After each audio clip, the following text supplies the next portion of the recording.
ಪತ್ರಿಜಿ ಗುರುಗಳಿಗೆ ಸ್ವರ್ಣಮಾಲಾ ಅವರಿಗೆ ಹೃದಯಪೂರ್ವಕ ಧನ್ಯವಾದ ತಿಳಿಸುತ್ತಾ ನಾನು ನನ್ನ ಧ್ಯಾನದ ಪಯಣದ ಅನುಭವವನ್ನ ಇಲ್ಲಿ ಹಂಚ್ಕೋತಾ ಇದ್ದೀನಿ. ನಮಸ್ತೆ ಮಾಸ್ಟರ್ಸ್ ಎಲ್ರಿಗೂ. ನನ್ನ ಧ್ಯಾನದ ಅನುಭವವನ್ನ ತಿಳಿಸಲು ಅವಕಾಶ ಮಾಡಿಕೊಟ್ಟ ಮಹಾ ಅವತಾರ್ ಫೌಂಡೇಶನ್ ಬೆಂಗಳೂರು ಇವರಿಗೆ ತುಂಬ ಹೃದಯದ ಧನ್ಯವಾದಗಳು. Thank you. ಮೇಡಮ್ ಅವ್ರು ಹೇಳ್ದಾಗೆ ನನ್ನ ಹೆಸರು ಸುಜಾತ ಕೃಷ್ಣಮೂರ್ತಿ. ನಮ್ಮ ಊರು ತ್ಯಾಮಗೊಂಡ್ಲು, ಅಂದ್ರೆ ಬೆಂಗಳೂರು ತುಮಕೂರು ಮಧ್ಯೆ ಇದೆ. ಬೆಂಗಳೂರು ಗ್ರಾಮಾಂತರ. ನನ್ನ ಧ್ಯಾನದ ಜರ್ನಿ ಹೇಗೆ ಅಂದ್ರೆ, ನನ್ಗೆ ಇದ್ರ ಬಗ್ಗೆ ಏನೇನೂ ಗೊತ್ತಿಲ್ಲ. ಧ್ಯಾನ ಅಂದ್ರೆ ಏನು ಅಂತಾನೂ ನನಗ್ ಗೊತ್ತಿಲ್ಲ. ನಾನ್ ಬಂದಿದ್ದು 1918 ಬಂದೆ. ಏನು ತುಂಬಾ ಆರೋಗ್ಯ ಸಮಸ್ಯೆಯಿಂದ ಬಂದೆ ನಾನು.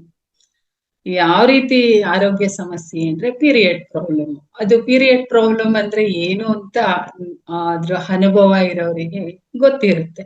ಆ ರೀತಿ ನಾನು ಬಂದೆ. ಅದು ಹೇಳ್ಬೇಕು ಅಂದ್ರೆ ನಮ್ದು ಬ್ರಾಹ್ಮಿನ್ಸ್ ಮನೆತನ, ಬ್ರಾಹ್ಮಿನ್ ಕುಟುಂಬ, ಅರ್ಚಕ ವೃತ್ತಿ. ನಮ್ದು 2 ದೇವಸ್ಥಾನ ಇದೆ. ಆಂಜನೇಯ ಸ್ವಾಮಿ ಪೂಜೆ. ನಮ್ಮ ಮನೆಯವರು ಅರ್ಚಕರು. ನಮ್ಗೆ ಈ ಧ್ಯಾನದ ಬಗ್ಗೆ ಏನೇನೂ ಗೊತ್ತಿಲ್ಲ. ಗೊತ್ತಿರೋದು ಒಂದೇ, ಪೂಜೆ, ಜಪ, ತಪ, ಮಂತ್ರೋಚ್ಚಾರಣೆ ಇದೆ. ಈ ಸರೌಂಡಿಂಗ್ ಅಲ್ಲೇ ನಾವು ಬೆಳ್ಕೊಂಡ್ ಬಂದಿದ್ದು. ಆಂಜನೇಯ ಸ್ವಾಮಿನ ತುಂಬಾ ಆರಾಧನೆ ಮಾಡ್ತೀವಿ ನಾವು. ನಾನು ತುಂಬಾ ರಾಮನ ನಂಬಿದ್ದೆ. ಡೈಲಿ ಏನಿಲ್ಲ ಅಂದ್ರು 10,000 ರಾಮನಾಮ ಜಪ ಮಾಡ್ತಾ ಇದ್ದೆ. 5 ಸಾರಿನಾದ್ರೂ ಹನುಮಾನ್ ಚಾಲಿಸ ಹೇಳ್ತಾ ಇದ್ದೆ. ಈ ತರ ಇದ್ದಿದ್ದು ನಮ್ಮ ಕುಟುಂಬ. ಈ ರೀತಿ ಇರ್ಬೇಕಾದ್ರೆ ನನಗೆ ಪೀರಿಯಡ್ಸ್ ಪ್ರಾಬ್ಲಮ್ ಆಯ್ತು. ಯಾವ ತರ ಆಯ್ತು ಅಂದ್ರೆ ಅದು ಹೇಳ್ಕೊಳಕ್ಕೆ ಆಗ್ತಿಲ್ಲ, ಅಷ್ಟು ಪೀರಿಯಡ್ಸ್ ಪ್ರಾಬ್ಲಮ್ ಆಯ್ತು. ಬ್ಲಡ್ ಲೆವೆಲ್ 5 ಬಂತು. ಅಂದ್ರೆ ನಿಮಗೆ ಅರ್ಥ ಆಗಿರುತ್ತೆ, ನಂಗೆ ಹೇಳಕ್ಕೆ ಆಗ್ತಿರ್ಲಿಲ್ಲ. ಇದ್ರೆ ತಲೆ ರೊಯ್ಯಿ ಅಂತ ಬರೋದು. ಎದ್ದು ಬಾತ್ರೂಮ್ ಹೋಗಕ್ ಆಗ್ತಿರ್ಲಿಲ್ಲ, ಹೇಳಕ್ ಆಗ್ತಿರ್ಲಿಲ್ಲ. ಅಯ್ಯೋ ಏನಪ್ಪಾ ಇದು ಕರ್ಮ, ಏನ್ ಕರ್ಮ ಮಾಡಿದೆ, ಏನ್ ಪಾಪ ಮಾಡಿದೆ, ನನ್ಗೆ ಯಾಕೆ ಈ ರೀತಿ ಆಯ್ತು, ಆತರ ಏನೇನೋ ಕಲ್ಪನೆ ನನ್ಗೆ. ಆದ್ರೂ ಅವಾಗೂ ನನ್ಗೆ ಧ್ಯಾನದ ಅನುಭವ ಇಲ್ಲ, ಧ್ಯಾನ ಗೊತ್ತಿಲ್ಲ. ನಾನ್ ಅನ್ಕೋತಾ ಇದ್ದಿದ್ದು, ನನಗೆ ಕೆಲವ್ರದ್ದು ಕೇಳಿದೆ ನಾನು, ಇಮಿಡಿಯೇಟ್ ಸ್ಟಾಪ್ ಆಗಿದೆ, ಈ ತರ ಪ್ರಾಬ್ಲಮ್ ಎಲ್ಲ ಏನಿಲ್ಲ ಅಂತ. ಆದ್ರೆ ನಾನ್ ಅನ್ಭವಿಸ್ತೀನಿ ಇಂದಾಗ ನನಗೇನೋ ಕರ್ಮ ಇದೆ, ನಾನ್ ಅನ್ಭವಿಸ್ತಾ ಇದ್ದೀನಿ, ನನ್ ತಲೆಯಲ್ಲಿ ಬರ್ತಾ ಇದ್ದಿದ್ದು ಅದೇ ನನಗೆ ಯೋಚನೆ.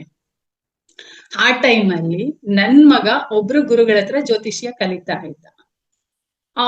ಇವನು ನನ್ನ ಸಂಕಟ ನೋಡಕ್ಕಾಗದೆ ಅವ್ರ ಹತ್ರ ಹೇಳಿದಾನೆ, ಗುರುಗಳೇ ನಮ್ಮಮ್ಮಂಗೆ ಯಾಕೋ ತುಂಬಾ ಹೆಲ್ತ್ ಇಶ್ಯೂಸ್ ಇದೆ, ಏನ್ ಮಾಡಿದ್ರು ಕಮ್ಮಿ ಆಗ್ತಾ ಇಲ್ಲ, ತುಂಬಾ ಆಸ್ಪತ್ರೆ ಎಲ್ಲ ತೋರಿಸ್ತಾ ಇದೀವಿ ಅಂತ.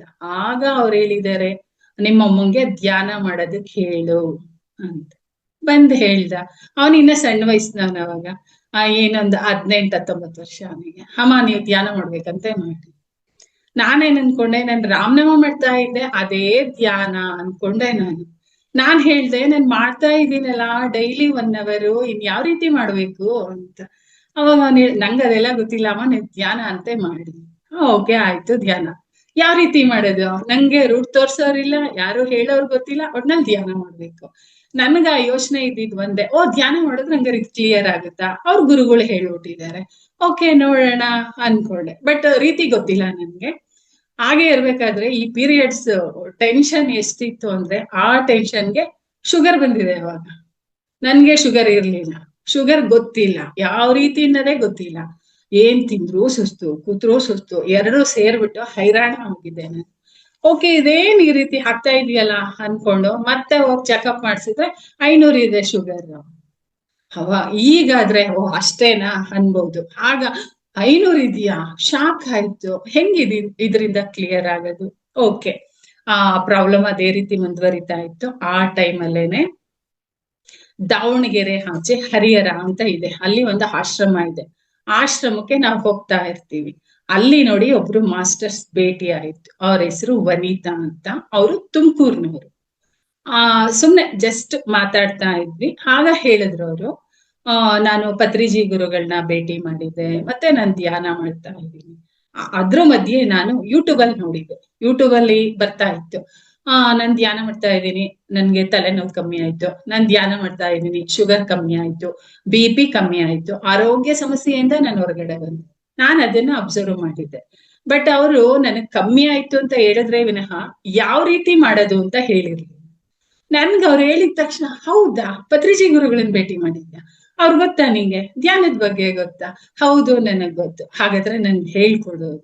ಅಲ್ಲೇ ಆಶ್ರಮದಲ್ಲಿ ನೋಡಿ, ನಾವು ದೇವಸ್ಥಾನ ಮಾರುತಿನೇ ಪೂಜೆ ಮಾಡೋದು, ಅಲ್ಲಿ ಮಾರುತಿ ಹತ್ರನೇ ನನ್ ಧ್ಯಾನ ಕಲಿತೆ. ಅಲ್ಲೇ ದೇವಸ್ಥಾನದಲ್ಲಿ ಕೂರ್ಸಿ ಅವರು ನನ್ಗೆ ಧ್ಯಾನ ಮಾಡೋ ರೀತಿ ಹೇಳ್ಕೊಟ್ರು. ಸರಿ, ಅಲ್ಲಿ ಕಲ್ತ್ಕೊಂಡಿದಾಯ್ತು. ಅಲ್ಲಿಂದ ಮನೆಗ್ ಬಂದೆ. ಮನೆಗ್ ಬಂದ ತಕ್ಷಣ ಅವ್ರೇನ್ ಮಾಡಿದ್ರು, ಮೈತ್ರಿಯ ಗ್ರೂಪ್ಗೆ ನನ್ನನ್ನ ಹಾಡ್ ಮಾಡಿದ್ರು. ಅದು ಡೈಲಿ ಮೆಸೇಜ್ ಬರ್ತಾ ಇತ್ತು. ನನ್ ಮೆಸೇಜ್ ನೋಡೋದು ಇಡೋದು, ಮೆಸೇಜ್ ನೋಡೋದು ಇಡೋದು. ಯಾಕೆ? ನನ್ ಕೈಲಿ ಕುತ್ಕೊಳಕ್ ಆಗ್ತಿರ್ಲಿಲ್ಲ, ಧ್ಯಾನ ಮಾಡಕ್ ಆಗ್ತಾ ಇರ್ಲಿಲ್ಲ. ಅಯ್ಯೋ ಇದೇನೋ ಅಂತ. ಒಂದಿನ ನೋಡೋಣ, ಇವತ್ತು ಏನೇ ಆಗ್ಲಿ ಮಾಡ್ಲೇಬೇಕು ಅಂದ್ಬಿಟ್ಟು ಕೂತೆ. 9:30 ಈಗ್ಲೂ ಬರುತ್ತೆ ಅವ್ರ ಸೆಷನ್ ನೈಟ್. ಆ 9:30 ಸೆಷನ್ ಅಲ್ಲಿ ಒಂದಿನ ಕೂತೆ ಧ್ಯಾನ ಮಾಡ್ಬೇಕು ಅಂತ. ಆಂಧ್ರದವರು ಬಾಲಕೃಷ್ಣ ಸರ್ ಅವತ್ತು ಧ್ಯಾನ ಮಾಡಿಸ್ತಾ ಇದ್ರು. ಎಷ್ಟು ಅದ್ಭುತವಾಗಿತ್ತು ಅಂದ್ರೆ, ಫಸ್ಟ್ ದಿನನೇ ನನ್ ಕೂತಿದ್ದು, ನೀವ್ ಯಾರು ನಂಬಲ್ಲ, 1 hour ಧ್ಯಾನ ಮಾಡಿದೀನಿ ಫಸ್ಟ್ ಡೇನೇನೆ. ಅವ್ರು ಹೇಳಿದ್ರು, ಆ ಮಹಾಶಿವ ಕಾಣಿಸ್ತಾ ಇದ್ದಾನೆ, ನಿಮ್ ಜೊತೆ ಕೂತು ಧ್ಯಾನ ಮಾಡ್ತಾ ಇದ್ದಾನೆ, ನೀವ್ ಫೀಲ್ ಮಾಡಿ ಅಂತ. ಖಂಡಿತ ನಂಗೆ ಆ ಫೀಲ್ ಆಯ್ತು. ನನ್ ಪಕ್ಕ ಹೊತ್ತು ಕೂತ್ಕೊಂಡು ಧ್ಯಾನ ಮಾಡ್ತಾ ಇದ್ದೆ. ಅವತ್ತೇ ನನಗ್ ತಾಟ್ ಬಂತು, ಓ ಏನೋ ಇದೆ ಇದು, ಧ್ಯಾನ ಬಿಡಬಾರ್ದು, ನಾನು ಧ್ಯಾನನ ಮುಂದುವರ್ಸ್ಬೇಕು ಅಂತ. ಅವತ್ತಿಂದ ಶುರುವಾಯ್ತು ನೋಡಿ ನನ್ನ ಧ್ಯಾನದ ಪಯಣ. ಅವಾಗಿಂದ ಅಂದ್ರೆ ಝೂಮ್ ಅಲ್ಲೆಲ್ಲ ಜಾಯಿನ್ ಆಗಕ್ಕೆ ಮತ್ತೆ ಈ ರೀತಿ ಎಲ್ಲ ಮಾತಾಡೋದಕ್ಕೆ ನನಗೆ ತುಂಬಾ ಭಯ. ನಾನು ಯೂಟ್ಯೂಬ್ ಅಲ್ಲಿ ನೋಡೋದು, ಯೂಟ್ಯೂಬ್ ಅಲ್ಲಿ ಜಾಯಿನ್ ಆಗೋದು. ನಾನೇನಾದ್ರೂ ಕೇಳ್ಬೇಕು ಅಂದ್ರೆ ಯಾರಾದ್ರೂ ಒಬ್ರು ಕ್ವಶನ್ ಕೇಳಿರೋರು, ಅದ್ರಲ್ಲಿ ನನ್ಗೆ ಉತ್ತರ ಸಿಕ್ಕಿರೋದು. ಸಿಕ್ತಲ್ವಾ, ಕಂಟಿನ್ಯೂ ಮಾಡ್ಕೋತಾ ಬಂದೆ. ಆ ನೋಡಿ, ನಂದು ಪೀರಿಯಡ್ಸ್ ಪ್ರಾಬ್ಲಮ್ ಕ್ಲಿಯರ್ ಆಯ್ತು, ಶುಗರ್ ಕ್ಲಿಯರ್ ಆಯ್ತು, ನಾರ್ಮಲ್ ಸ್ಟೇಜ್ ಬಂತು. ಆಪರೇಷನ್ ಮಾಡಿಸ್ದೆ ಪೀರಿಯಡ್ ಪ್ರಾಬ್ಲಮ್ ಇಂದ ಹೊರಗಡೆ ಬಂದೆ. ಹಬ್ಬ ಆಯ್ತು ಅಂತ ಸಮಾಧಾನ ಮಾಡ್ಕೊಳ್ಳೋ ಅಷ್ಟರಲ್ಲಿ ಆರ್ಥರೈಟಿಸ್ ಅಂತ ಬಂತು. ಅದು ಆ ಕಾಯಿಲೆ ಬಗ್ಗೆ ಕೇಳಿದೀರಾ ಅನ್ಕೋತೀನಿ ನಾನು. ಜಾಯಿಂಟು ನೋವು, ಇದೆಲ್ಲ ಇಷ್ಟಿಷ್ಟಪ್ಪ, ಒಂದೊಂದ್ ಬೆರಳು ಇಷ್ಟಿಷ್ಟಪ್ಪ. ನೀವ್ ನಂಬಲ್ಲ, ಒಂದ್ ಉಂಗ್ರ ಹಾಕಕ್ ಆಗ್ತಿರ್ಲಿಲ್ಲ, ಕಾಲುಂಗ್ರ ಹಾಕಕ್ ಆಗ್ತಿರ್ಲಿಲ್ಲ, ನನಗ್ ಬಳೆಗಳಾಗ್ತಿರ್ಲಿಲ್ಲ, ಎಲ್ಲ ತೆಗ್ದಿಟ್ಬಿಟ್ಟಿದೆ ನಾನು ಧ್ಯಾನದಲ್ಲಿ ಇದ್ರುನು ನನ್ಗೆ ಅವಾಗ ಥಾಟ್ ಬಂದಿದ್ದು, ಯಾರೋ ಏನೋ ಮಾಡ್ಬಿಟ್ಟಿದ್ದಾರೆ ನನ್ಗೆ, ಏನ್ ಹೆಜ್ಜೆ ಎತ್ಕೊಂಡಕ್ ಇಡಕ್ ಆಗ್ತಿಲ್ಲ, ಯಾರೋ ಏನೋ ಮಾಡ್ಬಿಟ್ಟಿದ್ದಾರೆ. ಅಡ್ಗೆ ಮನೇಲಿ ಕುಕ್ಕರ್ ಇಟ್ಟು ನಾನು ಹಾಲಲ್ಲಿ ಇದ್ರೆ ವಿಷಲ್ ನೋಡಿದ್ರೆ ಸಡನ್ ಆಗಿ ಆಫ್ ಮಾಡಕ್ ಆಗ್ತಿರ್ಲಿಲ್ಲ. ನಾನು ಹೋಗೋಷ್ಟ್ರಲ್ಲಿ ಅದ್ 4 ವಿಷಲ್ಗೆ ಹೋಗಿರೋದು. ಅಂದ್ರೆ ಅಷ್ಟು ಹೆಜ್ಜೆ ಎತ್ತಿಡಕ್ಕಾಗದೆ ಹೋಗಿ ಮಾಡ್ತಾ ಇದ್ದೆ. ಏನಪ್ಪ ಇದೇನೋ ಕಳ್ಕೊಂಡೆ ಅಂದ್ರೆ ಇದೊಳ್ಳೆ ಬಂತಲ್ಲ ಅನ್ನೋ ಅಷ್ಟ್ರಲ್ಲಿ ಅವಾಗ ಹೋಗಿ ಚೆಕ್ ಮಾಡ್ಸಿದ್ರೆ ನಿಮ್ಗೆ ಆರ್ಥರೈಟಿಸ್ ಇದೆ. ಓ, ನನ್ಗೆ ಆ ಕಾಯಿಲೆ ಬಗ್ಗೆನೇ ಗೊತ್ತಿಲ್ಲ. ಅವತ್ತೇ ಕೇಳಿದ್ದು, ಓ ಇದು ಇದೆಯಾ ಅಂತ. ಅವ್ರು ಹೇಳಿದ್ರು ಡಾಕ್ಟ್ರು, ಇಲ್ಲಮ್ಮ ಇದು ಕೊನೆವರೆಗೂ ಹೋಗಲ್ಲ, ಏನು ಮಾಡಕ್ಕಾಗಲ್ಲ, ನೀವು ಟ್ಯಾಬ್ಲೆಟ್ ತಗೋತಾನೇ ಇರ್ಬೇಕು. ಓ ಹೌದಾ, ಅಷ್ಟೇ ನಾನು ಅಲ್ಲಿ ಅಂದಿದ್ದು. ಅವಾಗ ಓ ಹೌದಾ ಸರಿ ಬಂದೆ. 1 ತಿಂಗಳಾಯ್ತು, 2 ತಿಂಗಳಾಯ್ತು, ಟ್ಯಾಬ್ಲೆಟ್ ತಗೋತಾನೆ ಇದೆ. ಮತ್ತೆ ಒಂದ್ಸರಿ ಹೋದೆ. ಅವ್ರು ಹೇಳಿದ್ರು, ನನ್ನ ಹತ್ರ ಬೇಡ, ಈ ಆರ್ಥರೈಟಿಸ್ ನೋಡಕ್ಕೆ ಇದಾರೆ ಡಾಕ್ಟ್ರು, ಅವ್ರ ಹತ್ರ ಹೋಗಿ. ಸರಿ, ಅಲ್ಲೋದ್ರೆ ಎಲ್ಲ ಆರ್ಥರೈಟಿಸ್ ಅವರೇ ಇದಾರೆ. ಹಿಂಗಾಗಿದ್ದಾವೆ ಅವ್ರ ಕೈ ಬೆರಳುಗಳು, ಕಾಲ್ಗಳು ಹಿಂಗಾಗಿದ್ದಾವೆ. ಅವ್ರನ್ನ ನೋಡಿದೆ. ಎಷ್ಟು ವರ್ಷದಿಂದ? 20 ವರ್ಷದಿಂದ ತಗೋತಿದೀವಿ. 20 ವರ್ಷದಿಂದನಾ? ಹೌದು. ಕಮ್ಮಿ ಆಗಿಲ್ವಾ? ಇಲ್ಲ. ಬರ್ತಾನೆ ಇದೀರಾ? ಹೌದು. ಟ್ಯಾಬ್ಲೆಟ್ ತಗೊಂಡಾಗ ಕಮ್ಮಿ ಆಗುತ್ತೆ, ಮಿಕ್ಕಿ ಟೈಮಲ್ಲಿ ಹಾಗೆ ಇರುತ್ತೆ. ಹೌದಾ, ಏನಿದೆ ಇವ್ರು ಈ ರೀತಿ ಹೇಳ್ಬಿಟ್ರಲ್ಲ, ಓಕೆ ಆಯ್ತು, ಟ್ಯಾಬ್ಲೆಟ್ ತಗೊಂಡ್ಬಂದೆ. ಆ ಆರ್ಥರೈಟಿಸ್ ವರ್ಷ ಪೂರ್ತಿ ಟ್ಯಾಬ್ಲೆಟ್ ತಗೋಬೇಕು ಅಂತ ಏನ್ ಡಾಕ್ಟರ್ ಹೇಳಿದ್ರು, ನಾನು 4 ವರ್ಷದಲ್ಲಿ ಕ್ಲಿಯರ್ ಮಾಡ್ಕೊಂಡೆ. ಈಗಿಲ್ಲ ನನಗೆ ನೋಡಿ, ನಾರ್ಮಲ್ ಇದೆ ನನ್ನ ಕೈಯೆಲ್ಲ. ಈಗ ನಾನು ಟ್ಯಾಬ್ಲೆಟ್ ತಗೋತಾ ಇಲ್ಲ, ಆ ಟ್ಯಾಬ್ಲೆಟ್ ರೂಪದಲ್ಲಿ ಧ್ಯಾನ ಮಾಡ್ತಾ ಇದ್ದೀನಿ ಹೆಚ್ಚು. ನೀವಾಗ್ಲೇ ಧ್ಯಾನದಲ್ಲಿ ಹೇಳಿದ್ರು, ಧ್ಯಾನ ಮಾಡಿದಾಗ ಎನರ್ಜಿ ಪಾಸ್ ಆಗುತ್ತೆ, ಕಾಯಿಲೆಗಳೇನು ಬರಲ್ಲ. 100% ಕರೆಕ್ಟ್. ಅವ್ರು ಹೇಳ್ತಾರೆ, ಇವತ್ತು ನಾವು ಬರ್ತೀವಿ 3 ತಿಂಗಳಿಗಾಗೋಷ್ಟು ಟ್ಯಾಬ್ಲೆಟ್ ತಗೋತೀವಿ, ಟ್ಯಾಬ್ಲೆಟ್ ತಗೊಂಡಾಗ ಕಮ್ಮಿ ಆಗುತ್ತೆ, ಆಮೇಲೆ ಅದೇ ಮತ್ತೆ ಬರ್ತೀವಿ. ಅಲ್ಲೂ ಕೆಲವ್ರದೆಲ್ಲ ನಂಬರ್ ತಗೊಂಡು PMC ಅವರಿಗೆ ಆಡ್ ಮಾಡಿ ಈ ಗ್ರೂಪ್ ಅಲ್ಲಿ ಹೋಗಿ ಧ್ಯಾನ ನೋಡಿ ನಿಮ್ದೆಲ್ಲಕ್ಕೂ ಪರಿಹಾರ ಸಿಕ್ಕೇ ಸಿಗುತ್ತೆ ಅಂತ ಅವರಿಗೂ ಅಲ್ಲಿ ಹೇಳ್ಬಿಟ್ಟು ಬಂದೆ. ಆರ್ಥರೈಟಿಸ್ ಇಂದ ಈಚೆ ಬಂದೆ, ಪೀರಿಯಡ್ಸ್ ಪ್ರಾಬ್ಲಮ್ ಇಂದ ಈಚೆ ಬಂದೆ. ಶುಗರ್ ಇಲ್ಲ, BP ಇಲ್ಲ, ಏನೇನೂ ಇಲ್ಲ, ಆರಾಮಾಗಿದ್ದೀನಿ. ಹೆಚ್ಚು ಧ್ಯಾನ ಮಾಡ್ತಾ ಇದ್ದೀನಿ, ಸಾಧನೆ ಮಾಡ್ತಾ ಇದ್ದೀನಿ. ಇದು ನನ್ನ ಧ್ಯಾನದ ಅನುಭವ ಎಲ್ಲ ಕ್ಲಿಯರ್ ಆಯ್ತು. ಆಪರೇಷನ್ ಅದು ಇದು ಏನು ಇಲ್ಲದೆ ಈಚೆ ಬಂದಿದ್ದೀನಿ ನಾನು. ಇದನ್ನ ಎಲ್ರ ಮುಂದೆ ಹೇಳ್ಕೊಳಕ್ ಇಷ್ಟಪಡ್ತೀನಿ. ಆ ಹಾಗೆ ಒಂದ್ ವಿಷಯ ಹೇಳ್ಬೇಕು ಅನ್ಕೊಂಡಿದೀನಿ. ಬರೇ 2024 ಹೋದ್ ವರ್ಷ ಜುಲೈಯಲ್ಲಿ ಜ್ವರ ಬಂತು. ನಾನು ಮನೆ ಬಿಟ್ಟು ಹೊರಗೆ ಹೋಗಲ್ಲ. ಇಲ್ಲಿ ಕಾರ್ ಹತ್ತಿದ್ರೆ ಎಲ್ಲಿ ಹೋಗ್ಬೇಕೋ ಅಲ್ಲಿ ಹೋಗೋದು, ಮತ್ತೆ ಅಲ್ಲಿ ಬಂದು ಇಳಿಯೋದು ಅಷ್ಟೇ, ಔಟ್ ಸೈಡ್ ಹೋಗಲ್ಲ. ಯಾಕೋ ಜ್ವರ ಬಂತು ರೀ ಸರಿ ಹೋದ್ವಿ, ಎಲ್ಲ ತೋರ್ಸಿದ್ವಿ. 5 ದಿನ ಆದ್ರೂ ಜ್ವರ ಇಳಿಲೇ ಇಲ್ಲ. 108 ಡಿಗ್ರಿ ಇದೆ ಜ್ವರ, ಕಮ್ಮಿ ಆಗ್ತಾನೆ ಇಲ್ಲ. ಅವ್ರ ಡಾಕ್ಟ್ರು ಯಾಕೋ ಕಮ್ಮಿ ಆಗ್ತಾ ಇಲ್ಲ, ಬ್ಲಡ್ ಚೆಕ್ಅಪ್ ಮಾಡಿಸಿದಾಯ್ತು. ನೋಡಿದ್ರೆ ಡೆಂಗ್ಯೂ ಆಗಿದೆ, ಪ್ಲೇಟ್ಲೆಟ್ ಕಮ್ಮಿ ಇದೆ ಅಂತ. ನಾನೇ ಟ್ರೀಟ್ ಮಾಡ್ತೀನಿ. 2 ದಿನ ಮಾಡಿದ್ರು, ಓಕೆ. ಆ ಡೆಂಗ್ಯೂ ಅಂತಿದಂಗೆ ನಮ್ಮ ಮನೆಯವ್ರಿಗೆ ಭಯ. ಟಿವಿಲೆಲ್ಲ ಅವಾಗ ಬರ್ತಾ ಇತ್ತು ನೋಡಿ, ಅಲ್ಲ ಅವ್ರ ಸತ್ರು, ಇಲ್ಲಿ ಇವ್ರ ಸತ್ರು, ಇವಳಿಗೆ ಏನಾಗ್ಬಿಡುತ್ತೋ, ಏನ್ ಕೇರು, ಹಿಂಗಿರು. ಆಯ್ತು ನಮ್ಮ ಮನೆಯವ್ರಿಗೆ. ಆಮೇಲೆ ಅವ್ರ ಡಾಕ್ಟರ್ ಏನ್ ಮಾಡಿದ್ರು, 5 ದಿನ ಟ್ರೀಟ್ ಮಾಡ್ಬಿಟ್ಟು, ಇಲ್ಲ ಆಗಲ್ಲ, ನೀವ್ ಹೋಗ್ಬಿಟ್ಟು ಒಂದ್ 5 ದಿನ ಆಸ್ಪತ್ರೆಗೆ ಅಡ್ಮಿಟ್ ಆಗ್ಬಿಡಿ. ನನಗ್ ಇಷ್ಟ ಇಲ್ಲ, ನಾನು ಧ್ಯಾನದಲ್ಲೇ ಕ್ಲಿಯರ್. ನಮ್ಮ ಮನೆಯವ್ರು ಡಾಕ್ಟರ್ ಹತ್ರ ಹೋದ್ರೆ ಇದೊಂದ್ ಹೇಳ್ತಾರೆ ಫಸ್ಟ್. ನಾನೇನಾದ್ರು ಅವ್ರು ಹೇಳ್ತಿದ್ರೆ, ಹೌದಾ ಡಾಕ್ಟ್ರೆ ಅಂದ್ರೆ, ಡಾಕ್ಟರ್ ನೀವಲ್ಲ, ಇವಳೇ ಡಾಕ್ಟ್ರು, ಇವಳು ಧ್ಯಾನದಲ್ಲೆಲ್ಲ ಕ್ಲಿಯರ್ ಮಾಡ್ಕೋತಾಳಂತೆ ಅಂತ ಡಾಕ್ಟರ್ಗೆ ಹೇಳ್ತಿರ್ತಾರೆ. ಅವ್ರ ಡಾಕ್ಟರ್ ಹೇಳ್ತಾರೆ, ಹೌದಮ್ಮ ಆಗುತ್ತೆ, ಆದ್ರೆ ಧ್ಯಾನದಲ್ಲೆಲ್ಲ ಕ್ಲಿಯರ್ ಆಗಲ್ಲ ಅಂತ ಹೇಳ್ತಾರೆ ಅವರು. ಓಕೆ, ಅಲ್ಲೂ ಅವ್ರಿಗೆ ವಾದ ಮಾಡಲ್ಲ. ಓಕೆ ಆಯ್ತು, ಆಮೇಲೆ ನಮ್ಮ ಮನೆಯವರು ಇನ್ನ ನೀನ್ ಹೋಗ್ಲಿಲ್ಲ, ಅಡ್ಮಿಟ್ ಆಗ್ಲಿಲ್ಲ ಅಂದ್ರೆ, ಸರಿ ಆಯ್ತು ನಡೀರಿ ಹೋಗೋಣ. ಹೋದ್ವಿ. ನಿಮಗ್ ಗೊತ್ತಲ್ಲ ನರ್ಸಿಂಗ್ ಹೋಮ್ಗಳಲ್ಲಿ ಹೋದ ತಕ್ಷಣನೇ, ಬನ್ನಿ 108 ಇದೆಯಾ, ಆಯ್ತು ಮಲ್ಕೊಳ್ಳಿ, ಆ ಚೆಕಪ್ ಈ ಚೆಕಪ್ ಎಲ್ಲ ಆಗೋಯ್ತು. ಆಮೇಲೆ ಮೇಲೆ ಕರ್ಕೊಂಡು ಹೋಗ್ಬೇಕು. ನನ್ ಮಗ, ಎಲ್ಲ ರೂಮ್ ಬೇಡ, ನಮ್ಗೆ ಸ್ಪೆಷಲ್ ರೂಮ್ ಬೇಕು ನಮ್ಮ ಅಮ್ಮಗೆ. ಆಯ್ತು ತಗೊಂಡಿದಾಯ್ತು. ಅವ್ರು ತಗೊಂಡ್ಬಂದ್ರು ಸ್ಟ್ರೆಚರ್, ಕರ್ಕೊಂಡು ಹೋಗ್ತೀವಿ ಬನ್ನಿ. ಇಲ್ಲ ನಾನ್ ನಡ್ಕೊಂಡ್ ಬರ್ತೀನಿ. ಅಲ್ಲ 108 ಡಿಗ್ರಿ ಜ್ವರ ಇದೆ, ಇಲ್ಲ ನಾನ್ ನಡ್ಕೊಂಡ್ ಬರ್ತೀನಿ. ಓಕೆ, ಆಯಮ್ಮ ಬಂದು ಹಿಡ್ಕೊಂಡ್ರು ಕೈ. ಬೇಡ ನನ್ ಕೈ ಹಿಡ್ಕೋಬೇಡಿ, ನಾನು ನಡ್ಕೊಂಡ್ ಬರ್ತೀನಿ, ನಂಗೆ ಏನಾಗಿಲ್ಲ, ನಾನ್ ಪೇಷಂಟ್ ಅಂತ ಟ್ರೀಟ್ ಮಾಡ್ಬೇಡಿ. ನನ್ ಮಗ, ಅಯ್ಯೋ ಬಿಡಿ ನಮ್ಮ ಅಮ್ಮಂಗ ಆಗಲ್ಲ, ಅದು ನಾನೇ ಕರ್ಕೊಂಡೋಗ ಮಲ್ಗಿಸ್ತಾ ಆಯ್ತು. 2 ದಿನದಲ್ಲಿ ಜ್ವರ ಎಲ್ಲ ಕ್ಲಿಯರ್ ಆಯ್ತು. ಪ್ಲೇಟ್ಲೆಟ್ ಏರ್ತಾ ಇಲ್ಲ. ಇವ್ರುಗಳು ಟೆನ್ಷನ್, ನನ್ ಮಗನ್ಗೆ, ನಮ್ಮ ಮನೆಯವ್ರಿಗೆ ಎಲ್ರಿಗೂ ಕಾಲ್ ಮಾಡೋದು. ಆಯುರ್ವೇದಿಕ್ ಅವ್ರು ಏನ್ ಹೇಳಿದ್ರು, ಆ ಡಾಕ್ಟರ್ ಕಾರ್ಡ್ನಾಗ ಬಚ್ಚಿಟ್ಬಿಟ್ಟು ನನಗೆ ಕೊಡೋದು, ತಗೋ ಇದು ಬೇಗ ಕ್ಲಿಯರ್ ಆಗ್ತೀಯಾ ಅಂತ. ನಿಜವಾಗೂ ಮಿರಾಕಲ್, ನಂಬಲ್ಲ. ಒನ್ ಡೇ ನನಗೆ ಅನ್ನಿಸ್ತು, ಡಾಕ್ಟರ್ ಬಂದಾಗ ಹೇಳ್ತಿದೆ, ಸರ್ ನಾನು ಆರಾಮ್ಸೆ ಇದ್ದೀನಿ. ಇಲ್ಲಮ್ಮ, ನೀವು ಕರೆಕ್ಟ್ ಇದ್ದೀರಾ, ಜ್ವರ ಇಳ್ದಿದೆ, ಬಟ್ ಡಿಸ್ಚಾರ್ಜ್ ಮಾಡಿದ್ರೆ ಪ್ಲೇಟ್ಲೆಟ್ ಏರಿಲ್ಲ, ಪ್ರಾಬ್ಲಮ್ ಆದ್ರೆ ಅಂತ ಯೋಚನೆ ಮಾಡ್ತಿದೀನಿ ಅಂದ್ರು. ಸರಿ ಓಕೆ. ನೈಟು ನಾನು ನಿದ್ದೆ ಮಾಡಿರ್ಲಿಲ್ಲ, ನಮ್ಮ ಮನೆಯವರು ಮಾಡಿರ್ಲಿಲ್ಲ, ಕುತ್ಕೊಂಡ್ ಮಾತಾಡ್ತಾ ಇದ್ವಿ. ಆಮೇಲೆ ಹೇಳ್ದೆ, ನನ್ಗ ಅವಾಗ ಯಾಕೋ ಥಾಟ್ ಬಂತು, ನಾನೀಗ ಧ್ಯಾನ ಮಾಡ್ಬೇಕು ಅಂತ. ನಮ್ಮ ಮನೆಯವ್ರಿಗಂದೆ, ಈಗ ಸ್ವಲ್ಪ ಹೊತ್ತು ಮಲ್ಕೊಂಡ್ಬಿಡೋಣ ನಾವು. ಓಕೆ ಆಯ್ತು ಅಂದ್ರು. ಅವ್ರೋಗ ಆರಾಮ್ಸೆ ನಿದ್ದೆ ಮಾಡಿದ್ರು. ನಾನ್ ಮಲ್ಕೊಂಡೆ ಧ್ಯಾನ ಮಾಡಿದೆ, ಕೂತೆ. ನನ್ ಪ್ಲೇಟ್ಲೆಟ್ ಏರ್ತಾ ಇದೆ, ಈಗ ಬರ್ತಾ ಇದೆ ಯೂನಿವರ್ಸಲ್ ಇಂದ, ನಾನ್ ಸರಿ ಹೋಗ್ತಾ ಇದ್ದೀನಿ ಅಂದ್ರೆ ನಿಜ ಅದ್ ಅನ್ಭವಿಸ್ತವ್ರಿಗೆ ಗೊತ್ತು. ಕರೆಕ್ಟ್ ಆಗಿ ನನ್ನ ಆಜ್ಞಾ ಚಕ್ರದ ಮೂಲಕ ಅದು ಯಾವ ರೀತಿ ಇದಾಗ್ತಾ ಇತ್ತು ಅಂದ್ರೆ ನಂಗೆ ಹೇಳಕ್ಕೆ ಆಗ್ತಿಲ್ಲ. ಸರಿ, ನಾನು ಇದ್ದೇ ಇಲ್ಲ. 4 ಗಂಟೆಲ್ಲ ಆ ತರ ಧ್ಯಾನಕ್ಕೆ ಮಲಗ್ದೋಳು, ಧ್ಯಾನ ಮಾಡ್ತಾ 6 ಗಂಟೆ ಆಗಿದೆ. ಆ ಸಿಸ್ಟರ್ ಬಂದ್ ಹೆಪ್ಸಿದ್ರು, ಹೇಳಿ ಅಂತ. ನಮ್ಮ ಮನೆಯವ್ರು ಹೇಳು ಸಿಸ್ಟರ್ ಬಂದ್ರು. ಓಕೆ, ಆಮೇಲೆ ಎದ್ದವ್ರು, ಆಂಟಿ ಬ್ಲಡ್ ಚೆಕಪ್ ತಗೋಬೇಕು. ಆಯ್ತಮ್ಮ ತಗೊಂಡೋಗು. ಅವ್ರು ತಗೊಂಡೋದ್ರು. ನನಗಿಲ್ಲ ಅನುಭವ ಆಗಿತ್ತಲ್ಲ, ನನಗೇನು, ಬ್ಲಡ್ ಏರಿರುತ್ತೆ ಈಗ ಪ್ಲೇಟ್ ರೇಟ್ ಅಂತ.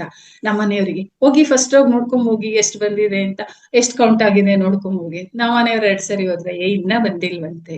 ಇಲ್ಲ ರೀ, ಇವತ್ತಾಗಿರುತ್ತೆ, ನಾವು ಡಿಸ್ಚಾರ್ಜ್ ಮಾಡಿಸ್ಕೊಂಡು ಹೋಗ್ತೀವಿ. ಓಕೆ ಆಯ್ತು. ನೀವ್ ನಂಬಲ್ಲ, 20ಕ್ಕೆ ಇದ್ದಿದ್ದು ಅವತ್ತು 60 ಆಗಿದೆ. ಅವಾಗ ಡಾಕ್ಟ್ರು, ಓಕೆ ಅಮ್ಮ ಆರಾಮಾಗಿದ್ದೀರಾ, ಮನೆಗೆ ಹೋಗಿ 3 ದಿನ ಬಿಟ್ಕೊಂಬಂದ್ ಮತ್ತೆ ತೋರ್ಸಿದ್ರು. ಇಲ್ಲ ಸರ್, ಅಲ್ಲೇ ಇದಾರೆ, ನಾವ್ ಅಲ್ಲೇ ಚೆಕ್ ಮಾಡಿಸ್ತೀವಿ. ಓಕೆ ಆಯ್ತು. ಇದು ಹೆಂಗ್ ಸಾಧ್ಯ ಆಯ್ತು? ಧ್ಯಾನದಿಂದ ಆಯ್ತು. ಅದು ಅನುಭವ ನನ್ಗೆ ತುಂಬಾ ಚೆನ್ನಾಗಾಗಿದೆ. ಇದು ಬಂದ್ಮೇಲೆ ಇದನ್ನ ಅಂದ್ರೆ ಧ್ಯಾನದ ಪಯಣದ್ದೇನೆ ಅದ್ರದ್ದೊಂದು ಪಾರ್ಟ್ ಇದನ್ನ ಹೇಳ್ತೀನಿ. ಇದು ಏನಂದ್ರೆ, ನಮ್ಮ ಥಾಟ್ ಪವರ್ಗೆ, ನಮ್ಮ ಆಲೋಚನಾ ಯೋಚನೆಗಳಿಗೆ ಯಾವ ರೀತಿ ಶಕ್ತಿ ಇದೆ, ನಮ್ಮ ಥಾಟ್ಗೆ ಏನ್ ಪವರ್ ಇದೆ ಅಂತ ನಾನು ಇದು ಹೇಳ್ದೆ. ನಮ್ದು ಅರ್ಚಕ ವೃತ್ತಿ ಅಂತ ಹೇಳ್ದೆ, ನಮ್ ವೃತ್ತಿ ಜೀವನ ಏನು ಅಂತ ಹೇಳ್ದೆ. ಅದಕ್ಕೆ ಹಿಂದಿನ ಜೀವನ ಅಂದ್ರೆ 30 ವರ್ಷದ ಹಿಂದೆ ನಾನು ಯೋಚನೆ ಮಾಡ್ತಾ ಇದ್ದೆ, ಏನು ನಾವ್ ಇದ್ದಿದ್ದು ಸಣ್ಣ ಮನೆ, ನನೀಗ ಆಗ ಅನ್ನಿಸ್ತಾ ಇತ್ತು ದೊಡ್ಡದೊಂದು ಮನೆ ಕಟ್ಬೇಕು, ನಾನೊಂದು 10 ಲಕ್ಷದ ಕಾರ್ ತಗೋಬೇಕು, ನನ್ನ ಮಗನ್ಗೆ ಮಗಳಿಗೆ ಒಳ್ಳೆ ಎಜುಕೇಶನ್ ಕೊಡ್ಸ್ಬೇಕು, ಇದು ಥಾಟ್ ಬರ್ತಾನೆ ಇತ್ತು. ಅಂದ್ರೆ ಧ್ಯಾನ ಗೊತ್ತಿಲ್ಲ ನನ್ಗೆ, ಆಮೇಲೆ ಈಗ ಹೇಳ್ತಾರಲ್ಲ ಮ್ಯಾನಿಫೆಸ್ಟೇಷನ್, ಅದೇನು ಗೊತ್ತಿಲ್ಲ, ನನ್ಗೆ ಅನಿಸ್ತಿದ್ದಷ್ಟೇ. ಓಕೆ, ಅದನ್ನ ನನ್ನ ಫ್ರೆಂಡ್ಸ್ ಹತ್ರ ಹೇಳ್ಕೊತಾ ಇದ್ದೆ, ನಾನು ಬೇಕು ಬೇಕು ಅಂತ ಅನ್ಕೋತಾ ಇದ್ದೆ. ನಾನ್ ಧ್ಯಾನಕ್ ಬರಕ್ ಮುಂಚೆನೆ ಈ 15 ವರ್ಷದ ಹಿಂದೆ ನಾನು 30 ವರ್ಷದಿಂದ ಏನ್ ಥಾಟ್ ಪವರ್ ಹಾಕಿದ್ದೆ, ನಾನೊಂದು 30 ಲಕ್ಷಕ್ ಮನೆ ಕಟ್ಬೇಕು ಅಂತ, ಖಂಡಿತ 30 ಲಕ್ಷಕ್ಕೇ ಕಟ್ಟಿದೀವಿ ಮನೆ. ಅಲ್ಲಿ ಇಲ್ಲಿ ಆಚೆ ಈಚೆ ಆಗಿಲ್ಲ. ಶೋರೂಮ್ ಹೋಗಿದೀವಿ, ಎಲ್ಲಾ ಕಾರ್ಗಳನ್ನೂ ನೋಡ್ಕೊಂಡ್ ಬರ್ತಿದೀವಿ. ನಾನು ಎಲ್ಲಾ ಕಡೆ ರೌಂಡ್ ಹೊಡೆದು 10 ಲಕ್ಷದ ಕಾರಿಗೆ ಬರ್ತಿದೀನಿ. ಎಲ್ಲಾ ಕಡೆ ಹೋಗ್ತಿದ್ದೆ, ಇಲ್ಲ ಇದ್ ತಗೊಳ್ಳೋಣ, ಇದ್ ತಗೊಳ್ಳೋಣ. ಸರಿ, ನನ್ ಮಗ ನಮ್ಮ ಮನೆಯವ್ರು ಓಕೆ ಅವಳಂದ್ಲು ಅದೇ ತಗೊಂಡ್ವಿ, ನಾವ್ ಬಂದ್ಬಿಟ್ವಿ. ನನ್ಗೆ ಇದು ನನ್ ಅಲ್ಲಿ ಯೋಚನೆ ಮಾಡಿದ್ದು ಅದೆಲ್ಲ ನನ್ಗೆ ಏನೇನೂ ಗೊತ್ತಿಲ್ಲ, ಬಂದಿದಾಯ್ತು. ಒಂದಿನ ನನ್ ಫ್ರೆಂಡ್ ಮನೆಗ್ ಬಂದ್ರು. ಅವ್ರು ಅವಾಗ ಹೇಳಿದ್ರು, ನಿಮಗ್ ತುಂಬಾ ಆಸೆ ಇತ್ತಲ್ವಾ ಸುಜಾತ, ನಾನ್ ತುಂಬಾ ಒಂಚೂರು ದೊಡ್ಡ ಮನೆ ಕಟ್ಬೇಕು, 10 ಲಕ್ಷದ ಕಾರ್ ತಗೋಬೇಕು ಅಂತ. ನಿಮ್ ಕನ್ಸ್ ನನ್ಸಾಯ್ತಲ್ಲ. ವಾ, ಹೌದಲ್ವಾ? ಅವಾಗ ನನ್ಗೆ ಅನ್ನಿಸ್ತು, ನಾನು 30 ವರ್ಷದಿಂದ ಯೋಚನೆ ಮಾಡಿದ್ದೆ 30 ಲಕ್ಷಕ್ ಮನೆ ಕಟ್ಬೇಕು ಅಂತ. ಕರೆಕ್ಟ್ ಆಗಿ 30 ಲಕ್ಷ ಆಗಿದೆ. 10 ಲಕ್ಷದ ಕಾರು, ಅದಕ್ಕೆ ಬೇರೆ ಯಾವ ಕಾರು ಯಾಕೆ ತಗೊಳಕ್ ಆಗ್ಲಿಲ್ಲ? ನಾನು 10 ಲಕ್ಷದ ಕಾರೇ ತಗೊಂಡೆ. ಓಕೆ, ಒಂಥರ ಖುಷಿ ಆಯ್ತು, ಅನ್ಕೊಂಡಿದ್ದಾಯ್ತು. ಹಾಗೆ ಮಕ್ಳಿಗೂ ಒಳ್ಳೆ ಎಜುಕೇಶನ್ ಆಯ್ತು. ಮಗಳು ಇಂಜಿನಿಯರ್, ಅವಳು ಚೆನ್ನಾಗಿದ್ದಾಳೆ. ಮಗ ಪೌರೋಹಿತ್ಯ ಮಾಡ್ತಾನೆ, ಅಸ್ಟ್ರಾಲಜರು, ದೇವಸ್ಥಾನ ಇದೆ, ಅವನು ಲೈಫಲ್ಲಿ ಸೆಟ್ಲ್ ಆಗಿದ್ದಾನೆ, ಏನು ಪ್ರಾಬ್ಲಮ್ ಇಲ್ಲ. ಇದಾದ್ಮೇಲೆ ನಾನು ಧ್ಯಾನಕ್ಕೆ ಬಂದಿದ್ದು. ಧ್ಯಾನಕ್ಕೆ ಬಂದಾಗ ಒಂದ್ಸರಿ ಸೇತು ವಿಜ್ಞಾನ ಅಂತ ಒಂದು ಬುಕ್ ಓದ್ದೆ ನಾನು. ಅದ್ರಲ್ಲಿತ್ತು ಸಂಕಲ್ಪ ಸಿದ್ಧಿ ಇದಕ್ಕಿನ್ನ ಆಲೋಚನಾ ಶಕ್ತಿಗೆ ಪವರ್ ಜಾಸ್ತಿ ಇರುತ್ತೆ ಅಂತ. ಅವಾಗ ಅನ್ಕೊಂಡೆ, ಹೌದಲ್ವಾ, ಈಗ ಕೂತ್ಕೊಂಡು ನಾವು ಸಂಕಲ್ಪ ಮಾಡ್ತೀವಿ, ಅದಕ್ಕಿನ್ನ ನಾನ್ 30 ವರ್ಷದ ಹಿಂದೆ ಅನ್ಕೊಂಡಿದ್ದು, ಅದು ಆಲೋಚನೆ ಮಾಡಿದ್ದು. ನಾನು ಒಂದ್ 30 ಲಕ್ಷ ಮನೆ ಕಟ್ಲೇಬೇಕು, ಕಾರ್ ತಗೊಂಡ್ಲೇಬೇಕು, ಇಷ್ಟಕ್ಕೆ ಅದು ಆಲೋಚನೆ, ಸಂಕಲ್ಪ ಸಿದ್ಧಿ ಅಲ್ಲ, ಸಂಕಲ್ಪ ಶಕ್ತಿ ಅಲ್ಲ. ಸಂಕಲ್ಪ ಮಾಡಿರ್ಲಿಲ್ಲ, ಅದು ಮಾಡಿದ್ದಿದ್ದ ಆಲೋಚನೆ. ಓ, ಇದು ಸೇತು ಮಾಸ್ಟರ್ ಎಷ್ಟು ಚೆನ್ನಾಗ್ ಬರ್ದಿದಾರಲ್ವಾ, ಓಕೆ ಅನ್ನಿಸ್ತು. ಅದೊಂದಾಯ್ತು. ಅದು ಅವಾಗ್ ಮಾಡಿದ್ದು. ಧ್ಯಾನಕ್ ಬಂದ್ಮೇಲಂತೂ ಈ ತರದ ಸುಮಾರು ಆಗ್ತಿದಾವೆ. ಸಣ್ಣ ಪುಟ್ಟದ್ದಂತೂ ಹಾಕ್ತೇನೆ ಇದೆ. ನಾನು ಏನ್ ಅನ್ಕೊಂಡಿರ್ತೀನೋ ಆಲ್ರೆಡಿ ಇನ್ 2-3 ದಿನದಲ್ಲಿ ಅದಾಗಿರುತ್ತೆ. ಓ, ಅನ್ಕೊಂಡೆ ಈ ರೀತಿ ಆಗಿದೆ ಅಲ್ವಾ. ಅಂದ್ರೆ ಇದೆಲ್ಲ ಆಗ್ತಿದೆ ಅಂದ್ರೆ ಇದಕ್ಕೆಲ್ಲ ಪವರ್ ಧ್ಯಾನದಿಂದ ಇದೆಲ್ಲ ಸಾಧ್ಯ. ರೀಸೆಂಟ್ ಆಗಿ ಒಂದು 4-5 ಮಂತ್ಸ್ ಬ್ಯಾಕ್ ನಮ್ಮ ಯಜಮಾನ್ರ ತಂಗಿಯವರಿಗೆ ನಾವು ಒಂದು ಸೈಟ್ ಕೊಟ್ಟಿದ್ವಿ. ಅವ್ರು ನಮ್ಮ ನಾದ್ನಿ ತೀರೋಗ್ಬಿಟ್ರು. ಅವ್ರ ಮಗ ಅವ್ನ್ ಬೆಂಗಳೂರಲ್ಲಿ ಇದ್ದಾನೆ. ಆ ಸೈಟ್ ವ್ಯಾಪಾರಕ್ಕೆ ಇಟ್ಬಿಟ್ಟಿದ್ದ. ಅವನೇನ್ ಹೇಳ್ದ, ನಮ್ಮ ಅವನ್ಗೆ ಹೇಳ್ಬೇಡಿ, ಇದು ನಾನ್ ಮಾರಾಟ ಮಾಡ್ತಾ ಇದ್ದೀನಿ ಅಂತ ಹೇಳ್ದ. ಅದು ಹೇಗೋ ನಮ್ಮ ಮನೆಯವ್ರಿಗೆ ಗೊತ್ತಾಗಿದೆ. ನಾವು ಬಾಳಿ ಬದುಕಿದ್ ಮನೆ, ಅವನಿಗೆ ಯಾಕೆ ಬಿಡ್ಬೇಕು, ನಾವೇ ತಗೋಬೇಕು ಅಂತ ನಮ್ಮ ಮನೆಯವ್ರಿಗೆ ಆಸೆ. ಅವನ್ಗೆ ಹೇಳ್ದೆ ನಾನ್ ಮಾರ್ಬೇಕು ಅಂತ ಅವನಿಗೆ. ಸರಿ, ನಾನ್ ಬೇಡ ಬಿಡ್ರಿ, ಅವನೇನೋ ಮಾಡ್ಕೊಂಡ್ಲಿ, ನಾವ್ ಬೇಕು ಅಂದ್ರೆ ಬೇರೆ ತಗೊಂಡ್ರಿ. ಇಲ್ಲ ಇಲ್ಲ, ನಾವ್ ಆ ಮನೇಲಿ ಇರೋದು ನಾವ್ ತಗೊಂಡಿಲ್ಲ. ಅಯ್ಯೋ, ಇದೊಳ್ಳೇದಾಯ್ತಲ್ಲ, ಆಯ್ತು ಓಕೆ. ನಾನು ಅವನಿಗೆ 2 ವರ್ಷ ಆಗಿತ್ತು ಫೋನ್ ಮಾಡಿ, ನಾನೇ ಫೋನ್ ಮಾಡಿದೆ. ಪುಟ್ಟು ಮನೆ ಮಾರ್ತಿದ್ಯ ಅಂತಲ್ವಾ? ಇಲ್ಲ ಅತ್ತೆ, ಯಾರು ಹೇಳಿದ್ದು? ಇಲ್ಲ ಇಲ್ಲ, ನೋಡಪ್ಪ, ಮನೆ ಕಟ್ಟೋದಾದ್ರೆ ನೀನೇ ಕಟ್ಟು, ನಮಗ್ ಕೊಡೋದಾದ್ರೆ ಮಾರೋದಾದ್ರೆ ನಾವೇ ತಗೋತೀವಿ, ಏನ್ ರೇಟ್ ಹೇಳ್ತೀವೋ ಅದನ್ನ ನಮಗ್ ಕೊಡೋದು. ಸರಿ ಆಯ್ತತೆ ಅಂತ ಒಂದ್ ಡೇಟ್ ಫಿಕ್ಸ್ ಮಾಡಿದ. ಬನ್ನಿ ಅಂತ ಆ ಡೇಟ್ ಹೋದ್ವಿ. ಆಲ್ರೆಡಿ ಅಷ್ಟೊತ್ತಿಗೆ ಅವ್ನು ಬೇರೆಯವ್ರ ಹತ್ರ ಆ ಸೈಟ್ಗೆ ಅಡ್ವಾನ್ಸ್ ತಗೊಂಡ್ಬಿಟ್ಟಿದ್ದಾನೆ 5 ಲಕ್ಷ. ನಾನು 2 ವರ್ಷದಿಂದ ಫೋನ್ ಮಾಡದೆ ಇರೋಳು ಫೋನ್ ಮಾಡಿದೀನಿ, ಅದಕ್ಕೋಸ್ಕರ ನನ್ನ ಬನ್ನಿ ಅಂತ ಕರ್ದ. ಹೋಗಿದ್ವಿ. ಅವ್ನ್ಗೆ ಏನ್ ಹೇಳ್ಬೇಕು ಅಂತ ಗೊತ್ತಾಗ್ತಿಲ್ಲ. ಅಲ್ಲಿ ಹೋದ್ಮೇಲೆ ಅವ್ನು ಹೇಳ್ದ, ಅವ್ನ್ ಬೆಂಗಳೂರು ಇರೋದು, ಅತ್ತೆ ಒಂದು 15 ದಿನ ಮತ್ತೆ ನಂಗೆ ಟೈಮ್ ಕೊಡಿ.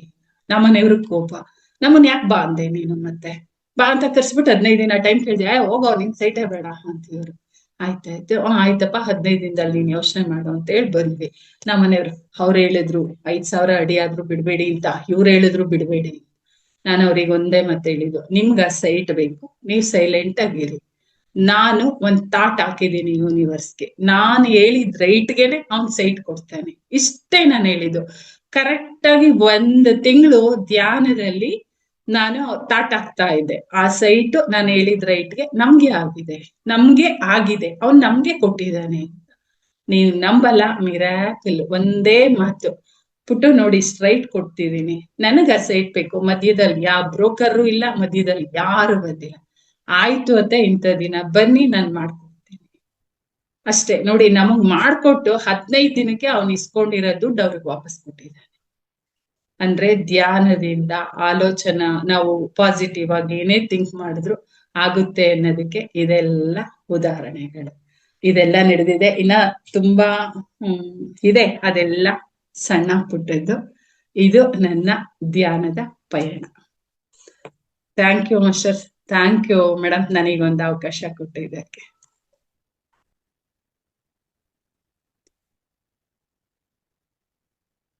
ಮೇಡಮ್ ಮ್ಯೂಟ್ ಮಾಡ್ಕೊಳ್ಳಿ. ಇನ್ನು 15 ನಿಮಿಷ ಟೈಮ್ ಇದೆ ಮ್ಯಾಮ್, ನೀವು ತಗೋಬಹುದು. ಇನ್ನು 4:15 ತನಕ ನಿಮಗೆ ಟೈಮ್ ಇದೆ ಮ್ಯಾಮ್. ಇಲ್ಲ ಆಯ್ತು, ನನ್ ಧ್ಯಾನದ ಅನುಭವ ಎಲ್ಲ ನಾನು ಹಂಚ್ಕೊಂಡಿದ್ದೀನಿ.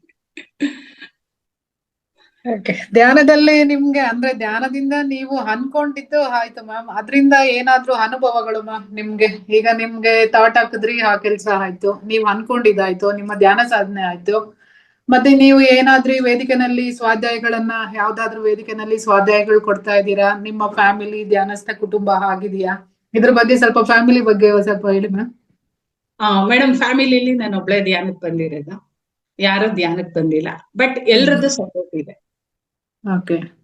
ನೀನ್ ಯಾಕೆ ಮಾಡ್ತಿದ್ಯಾ, ಯಾಕೆ ಬಿಡ್ತಿದ್ಯಾ ಎಲ್ಲ ಏನಿಲ್ಲ, ಫುಲ್ ಸಪೋರ್ಟ್. ನೀವ್ ಹೇಳ್ದಾಗೆ ನಾನು ಬೇರೆ ಬೇರೆ ಗ್ರೂಪ್ ಅಲ್ಲೆಲ್ಲ ಕ್ಲಾಸ್ ತಗೋತಿದೀನಿ.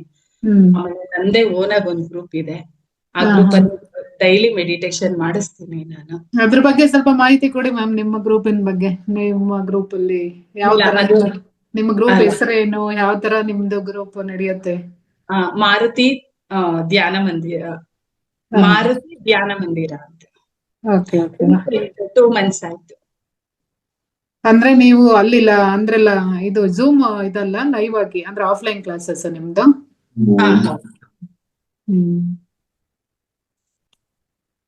ಗೂಗಲ್ ಅಲ್ಲಿ, ಗೂಗಲ್ ಮೀಟ್. ಓಕೆ.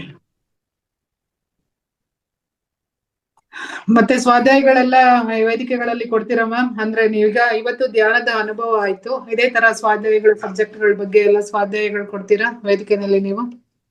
ಹೌದು ಮೇಡಮ್, ನಾನು ಚಾಮುಂಡಿ ಗ್ರೂಪ್ ಅಲ್ಲಿ ಇದ್ದೀನಿ 2 ವರ್ಷದಿಂದ.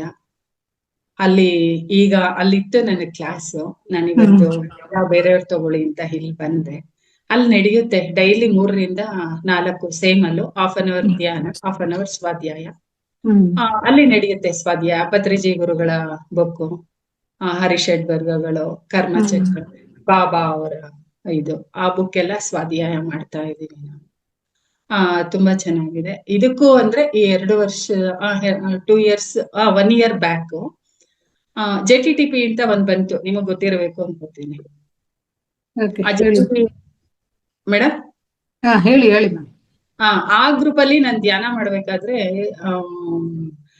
ಸ್ಪಿರಿಚುವಲ್ ಟ್ಯಾಬ್ಲೆಟ್ ಅಂತ ಒಂದ್ ಹಾಕಿದ್ರು. ನಾನೇನಂದ್ರೆ ಇದು ಧ್ಯಾನದ್ದಿರ್ಬೇಕು ಅನ್ಬಿಟ್ಟು ಜಾಯಿನ್ ಆದಾಗ ಅವ್ರು ಹೇಳಿದ್ರು ಎಕ್ಸಾಮ್ ಎಲ್ಲ ಬರೀಬೇಕು ಇದು. ಅವಾಗ ಸ್ವಲ್ಪ ಭಯ ಆಯ್ತು, ಅಯ್ಯೋ ಎಕ್ಸಾಮ್ ಎಲ್ಲ ಬರೀಬೇಕಾ, ಅಯ್ಯೋ ಕಷ್ಟ ಆಗುತ್ತಪ್ಪ, ಬೇಡ ಅಂತ. ಅಲ್ಲಿ ಹೇಮಲತಾ ಮೇಡಮ್ ಮತ್ತೆ ರಶ್ಮಿ ಮೇಡಮ್ ಅಂತಿದ್ದಾರೆ, ಅವ್ರೆ ಇಲ್ಲ ಮೇಡಮ್ ಏನಾಗಲ್ಲ, ಬರೀಬಹುದು, ನಾವೆಲ್ಲ ಮಾಡಿದೀವಿ, ತುಂಬಾ ಚೆನ್ನಾಗಿದೆ ಅಂತ ಹೇಳಿದ್ರು. ಓಕೆ ಆಯ್ತು ನೋಡೋಣ ಅಂತ ಮಾಡಿದ್ವಿ. ಅದು 6 ತಿಂಗಳು ಕೋರ್ಸು, 2 hours ನೈಟ್ ಇರ್ತಾ ಇತ್ತು. ಕ್ಲಾಸ್ ಹೇಳಿದ್ವಿ. ಅಂದ್ರೆ ಅದನ್ನ ಅಳವಡಿಸ್ಕೊಳ್ಳೋದು ಮೇಡಮ್. ಈಗ BP ಶುಗರ್ ಯಾಕೆ ಬರುತ್ತೆ, ಅದನ್ನ ನಾವ್ ಅಲ್ಲಿ ಕಂಡಿಡ್ಕೊಂಡು ಅದನ್ನ ಫಾಲೋ ಮಾಡ್ಕೊಂಡು ಹೋಗ್ಬೇಕು. ಹೌದು ಮ್ಯಾಮ್, ಸ್ಪಿರಿಚುವಲ್ ಟ್ಯಾಬ್ಲೆಟ್ ಇಂದ ಸುಮಾರು ಒಂದು 3-4 ಜನ ಮಾಸ್ಟರ್ಗಳು ಬಂದು ನಮ್ಮ ವೇದಿಕೆನಲ್ಲಿ ಸ್ವಾಧ್ಯಾಯ ಕೊಟ್ಟಿದ್ದಾರೆ ಮ್ಯಾಮ್. ಹೌದು, ಕಂಡಿಡ್ಕೊಳ್ಳೋದು. ಆ ಸ್ಪಿರಿಚುವಲ್ ಟ್ಯಾಬ್ಲೆಟ್ ಅಲ್ಲಿ ನಾನು ಒಬ್ಳು, ನಾನು ಸರ್ಟಿಫಿಕೇಟ್ ತಗೊಂಡಿದ್ದೀನಿ. ಅದು ಮುಗ್ದಾದ್ಮೇಲೆ ಈಗ ಸೇಮ್ ಹೇಮಲತಾ ಮೇಡಮ್ ಅವ್ರದ್ದೇ, ಮಹತರ್ ಬಾಬಾ ಅವ್ರದ್ದು ಆತ್ಮದೊಂದಿಗೆ ಸಮನ್ವಯ, ಪೂರ್ಣಾತ್ಮನೊಂದಿಗೆ ಅನುಸಂಧಾನ ತುಂಬಾ ಚೆನ್ನಾಗಿ ನಡೀತಾ ಇದೆ. 6 months ಅದು ಧ್ಯಾನ. ಹೌದು, ಅವ್ರು ಬಂದು ನಮ್ಗೆ ಅದ್ರ ಬಗ್ಗೆ ಇಲ್ಲಿ ಹೇಳಿದ್ರು ಮ್ಯಾಮ್, ನಾವು ಕ್ಲಾಸ್ ಸ್ಟಾರ್ಟ್ ಮಾಡ್ತಾ ಇದೀವಿ, ಎಲ್ಲರೂ ಜಾಯಿನ್ ಆಗ್ಬೋದು ಅಂತ ಹೇಮಲತಾ ಮ್ಯಾಮ್ ಬಂದ್ ಮಾಹಿತಿ ಬಗ್ಗೆ ಕೊಟ್ಟಿದ್ರು. ಅದ್ರ ಬಗ್ಗೆ ನಮ್ಗಿಲ್ಲ. ಇಲ್ಲ ಮೇಡಮ್, ತುಂಬಾ ಅದ್ಭುತವಾಗಿದೆ ಧ್ಯಾನ. ಮತ್ತೆ ನಮ್ ಪೂರ್ಣಾತ್ಮನನ್ನ ನಾವು ನೋಡ್ಕೊಳ್ಳೋದು. ನೋಡಿ, ನೀವು ಕೇಳಿದಕ್ಕೆ ಇದು ಹೇಳ್ತಾ ಇದ್ದೀನಿ. ಈ ಬುಕ್ ತೆಲುಗುಲಿದೆ, ಅದನ್ನ ಮೇಡಮ್ ಕನ್ನಡಕ್ ಮಾಡಿದ್ರು. ಅವಾಗೆಲ್ಲ ನಾವು ಸಪೋರ್ಟ್, ಅಂದ್ರೆ ಸ್ಪಿರಿಚುವಲ್ ಟ್ಯಾಬ್ಲೆಟ್ ಇಂದ ಅವ್ರ ಪರಿಚಯ ಇದ್ರು. ಸ್ವಲ್ಪ ಅದು ತೆಲುಗು ಅಲ್ವಾ ಮೇಡಮ್, ಕನ್ನಡ ಏನಾದ್ರು ಮಿಸ್ಟೇಕ್ ಇದ್ರೆ ನೀವು ಸ್ವಲ್ಪ ಅಂತ. ನಾವೊಂದು 10 ಜನ ಮೇಡಮ್ ಜೊತೆ ಇದ್ವಿ, ಡೈಲಿ ಕರೆಕ್ಟ್ ಮಾಡ್ತಾ ಇದ್ವಿ, ಬುಕ್ ಎಲ್ಲ ಓದ್ತಾ ಇದ್ವಿ. ಆ ಒಂದೊಂದು ಅಕ್ಷರನು ಎನರ್ಜಿ ಫುಡ್. ಆ ಓದ್ತಾ ಇರ್ಬೇಕಾದ್ರೆ ನಮ್ ಮೈ ರೋಮಾಂಚನ ಆಗುದು. ನಾನು ಹೇಳ್ತಾ ಇದ್ದೆ, ಮೇಡಮ್ ಓದ್ಬೇಕಾದ್ರೆ ಇಷ್ಟು ಅದ್ಭುತವಾಗಿದೆಯಲ್ಲ ಇದು, ಧ್ಯಾನ ಬಂದ್ರೆ ಯಾವ ರೀತಿ ಇರುತ್ತೆ ಮೇಡಮ್ ಅಂತ. ಆ ಮೇಡಮು ಇಲ್ಲಿ ಸ್ಟಾರ್ಟ್ ಮಾಡಿದ್ರು. ಅಷ್ಟ್ರಲ್ಲಿ ಏನಾಯ್ತು ನನ್ಗೆ, ಚಾಮುಂಡಿ ಗ್ರೂಪ್ ಅಲ್ಲಿ 41 ಡೇಸ್ ಮೆಡಿಟೇಷನ್ ಮಾಡ್ಸಿ ನೀವು ಕರ್ಮಚಕ್ರ ಧ್ಯಾನದ್ದು ಅಂತ. ಓಕೆ ಆಯ್ತು ಮಾಡ್ಸೋಣ. 1 ಡೇ ಕೊಡ್ಬೋದು ಮೇಡಮ್, 41 ಡೇಸ್ ಅಂದ್ರೆ ಅಲ್ವಾ. ಆಮೇಲೆ ಓಕೆ ನೀವು ಕೂತ್ಕೊಂಡು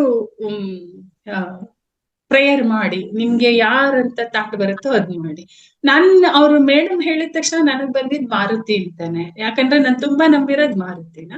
ಅವನೇ ಅಂತ ಆಯ್ತು ನೋಡೋಣ, ಧ್ಯಾನದಲ್ಲಿ ಕೂತಾಗ ನನಗ್ ಮಾರುತಿ ಅಂತ ಬಂತು. ಹನುಮಾನ್ ಕರ್ಮಚಕ್ರ ಧ್ಯಾನ ಅಂತ 41 ಡೇಸ್ ಮಾಡಿಸ್ದೆ. ಅದು ನನಗೆ ಇನ್ನೊಂದು ವೀಕ್ ಇತ್ತು, ಅಷ್ಟ್ರಲ್ಲಿ ಮೇಡಮ್ ಸ್ಟಾರ್ಟ್ ಮಾಡಿದ್ರು. ಸರಿ, ನಾನ್ ಮೇಡಮ್ ಆಮೇಲೆ ಹೇಳ್ದೆ, ಮೇಡಮ್ ಈ ತರ ಇದೆ ನಂದು, ಇದೊಂದ್ ವೀಕ್ ಮುಗಿದ್ಮೇಲೆ ನಾನು ಇಲ್ಲಿ ಜಾಯ್ನ್ ಆಗ್ತೀನಿ ಅಂತ. ಅಲ್ಲಿ ಮುಗೀತು, ಮತ್ತೆ ಇಲ್ಲಿ ಜಾಯ್ನ್ ಆದೆ ಮೇಡಮ್ಗೆ. ಅಂದ್ರೆ ನಾನು ಫುಲ್ ಬುಕ್ ಎಲ್ಲ ಓದೋದ್ರಿಂದ ಎನರ್ಜಿ ಕನೆಕ್ಟ್ ಆಗಿತ್ತು. ಅಲ್ಲಿ 2 ದಿನ ಮೇಡಮ್ ಗ್ರೂಪ್ ಅಲ್ಲಿ ನಾನು ಜಾಯ್ನ್ ಆಗಿದ್ದು. ಅಷ್ಟ್ರಲ್ಲಿ ಏನಾಗಿತ್ತು, ನಮ್ಮ ಮನೇಲಿ ನಮ್ ತುಳಸಿ ಯಾಕೋ ಸ್ವಲ್ಪ ಒಣಗ್ದಾಗ ಆಗಿತ್ತು. ನನಗೊಂಥರ, ಅಂದ್ರೆ ಅದು ಬರುತ್ತಲ್ವಾ ಮೇಡಮ್, ಏನೋ ನೆಗೆಟಿವ್, ಅದಕ್ಕೆ ತುಳಸಿ ಇದಾಗಿದೆ ಅಂತ. ಸಾಧ್ಯನೇ ಇಲ್ವಲ್ಲ, ಹೇಗಾಯ್ತು? ನೋಡೋಣ ಆಯ್ತು, ಸ್ವಲ್ಪ ಮಣ್ಣು ತಗೊಂಬಂದಾಕಿ, ಗೊಬ್ಬರ ಎಲ್ಲ ತಗೊಂಬಂದಾಕಿ ತುಳಸಿ ಅಮ್ಮನ ಹತ್ರ ಕೇಳ್ಕೊಂಡೆ. ಅಮ್ಮ ಯಾಕೆ ನಾವು ಧ್ಯಾನದವ್ರು ಏನಾದ್ರು ಹೇಳಿದ್ರೆ ಬೇರೆಯವರೆಲ್ಲ ಅಂತಾರೆ, ಇವ್ರು ಹುಚ್ಚರು ಏನೇನೋ ಹೇಳ್ತಾರೆ, ಇದೆಲ್ಲ ಸಾಧ್ಯನಾ ಅಂತ ಹೇಳ್ತಾರೆ ಅವ್ರು. ನಾನ್ ತುಳಸಿ ಅಮ್ಮನ ಹತ್ರ ಕೇಳ್ಕೊಂಡೆ, ಅಮ್ಮ ಯಾಕೆ ಈ ತರ ಆಯ್ತು ನೋಡು, ಗೊಬ್ಬರ ಮಣ್ಣು ನೀರೆಲ್ಲ ಹಾಕ್ತಾ ಇದ್ದೀನಿ, ನೀನ್ ಮೊದ್ಲಿನ ತರ ಹಾಕ್ಬೇಕು ಅಂತ. ಓಕೆ ಆಯ್ತು. ಅದು ಹಾಗೆ 2 ದಿನಕ್ಕೆ ನಾನು ಇಲ್ಲಿ ಮೆಡಿಟೇಷನ್ ಕೂತ್ರೆ ಧ್ಯಾನದಲ್ಲಿ ನಿಜ ನೀವ್ ನಂಬಲ್ಲ, ತುಳಸಿ ಪಳ ಪಳ ಪಳ ಪಳ ಅಂತ ಬರ್ತಿದೆ ನನ್ ಕಣ್ ಮುಂದೆ. ಅದ್ಭುತ ಅದ್ಭುತ ಅದ್ಭುತ, ನೋಡ್ತಾ ನೋಡ್ತಾ ಮೇಲೋಗಿದೆ ಅದು. ಇಷ್ಟು ಮೇಲೋಯ್ತಾ ಅಂತ ನೋಡಿದ್ರೆ ಅಲ್ಲಿ ನನ್ಗೆ ವಿಷ್ಣು ಭಗವಾನ್, ಆ ತುಳಸಿ ಮಧ್ಯದಲ್ಲಿ ವಿಷ್ಣು ದರ್ಶನ. ಸೂಪರ್, ವಿಷ್ಣು ಅನ್ನೋ ಅಷ್ಟರಲ್ಲಿ ನಾನು ಧ್ಯಾನ ಕೂತ್ಕೊಳ್ಳೋ ಟೇಬಲ್ ಇದು ಚಕ್ರಗಳದ್ದು ಒಂದು ಫೋಟೋ ಮಾಡಿಸ್ಕೊಂಡ್ ಕೊಟ್ಟಿದ್ದಾನೆ ನನ್ ಮಗ. ನೀವು ಧ್ಯಾನದಲ್ಲಿ ಇದ್ದೀರಾ ಅಮ್ಮ, ಚಕ್ರ ಎಲ್ಲ ಹೆಂಗ್ ಹೀಲ್ ಮಾಡ್ಕೋಬಹುದು ಅಂತ ಇದ್ರಲ್ಲಿ ಇದೆ ನೋಡಿ ಅಂತ.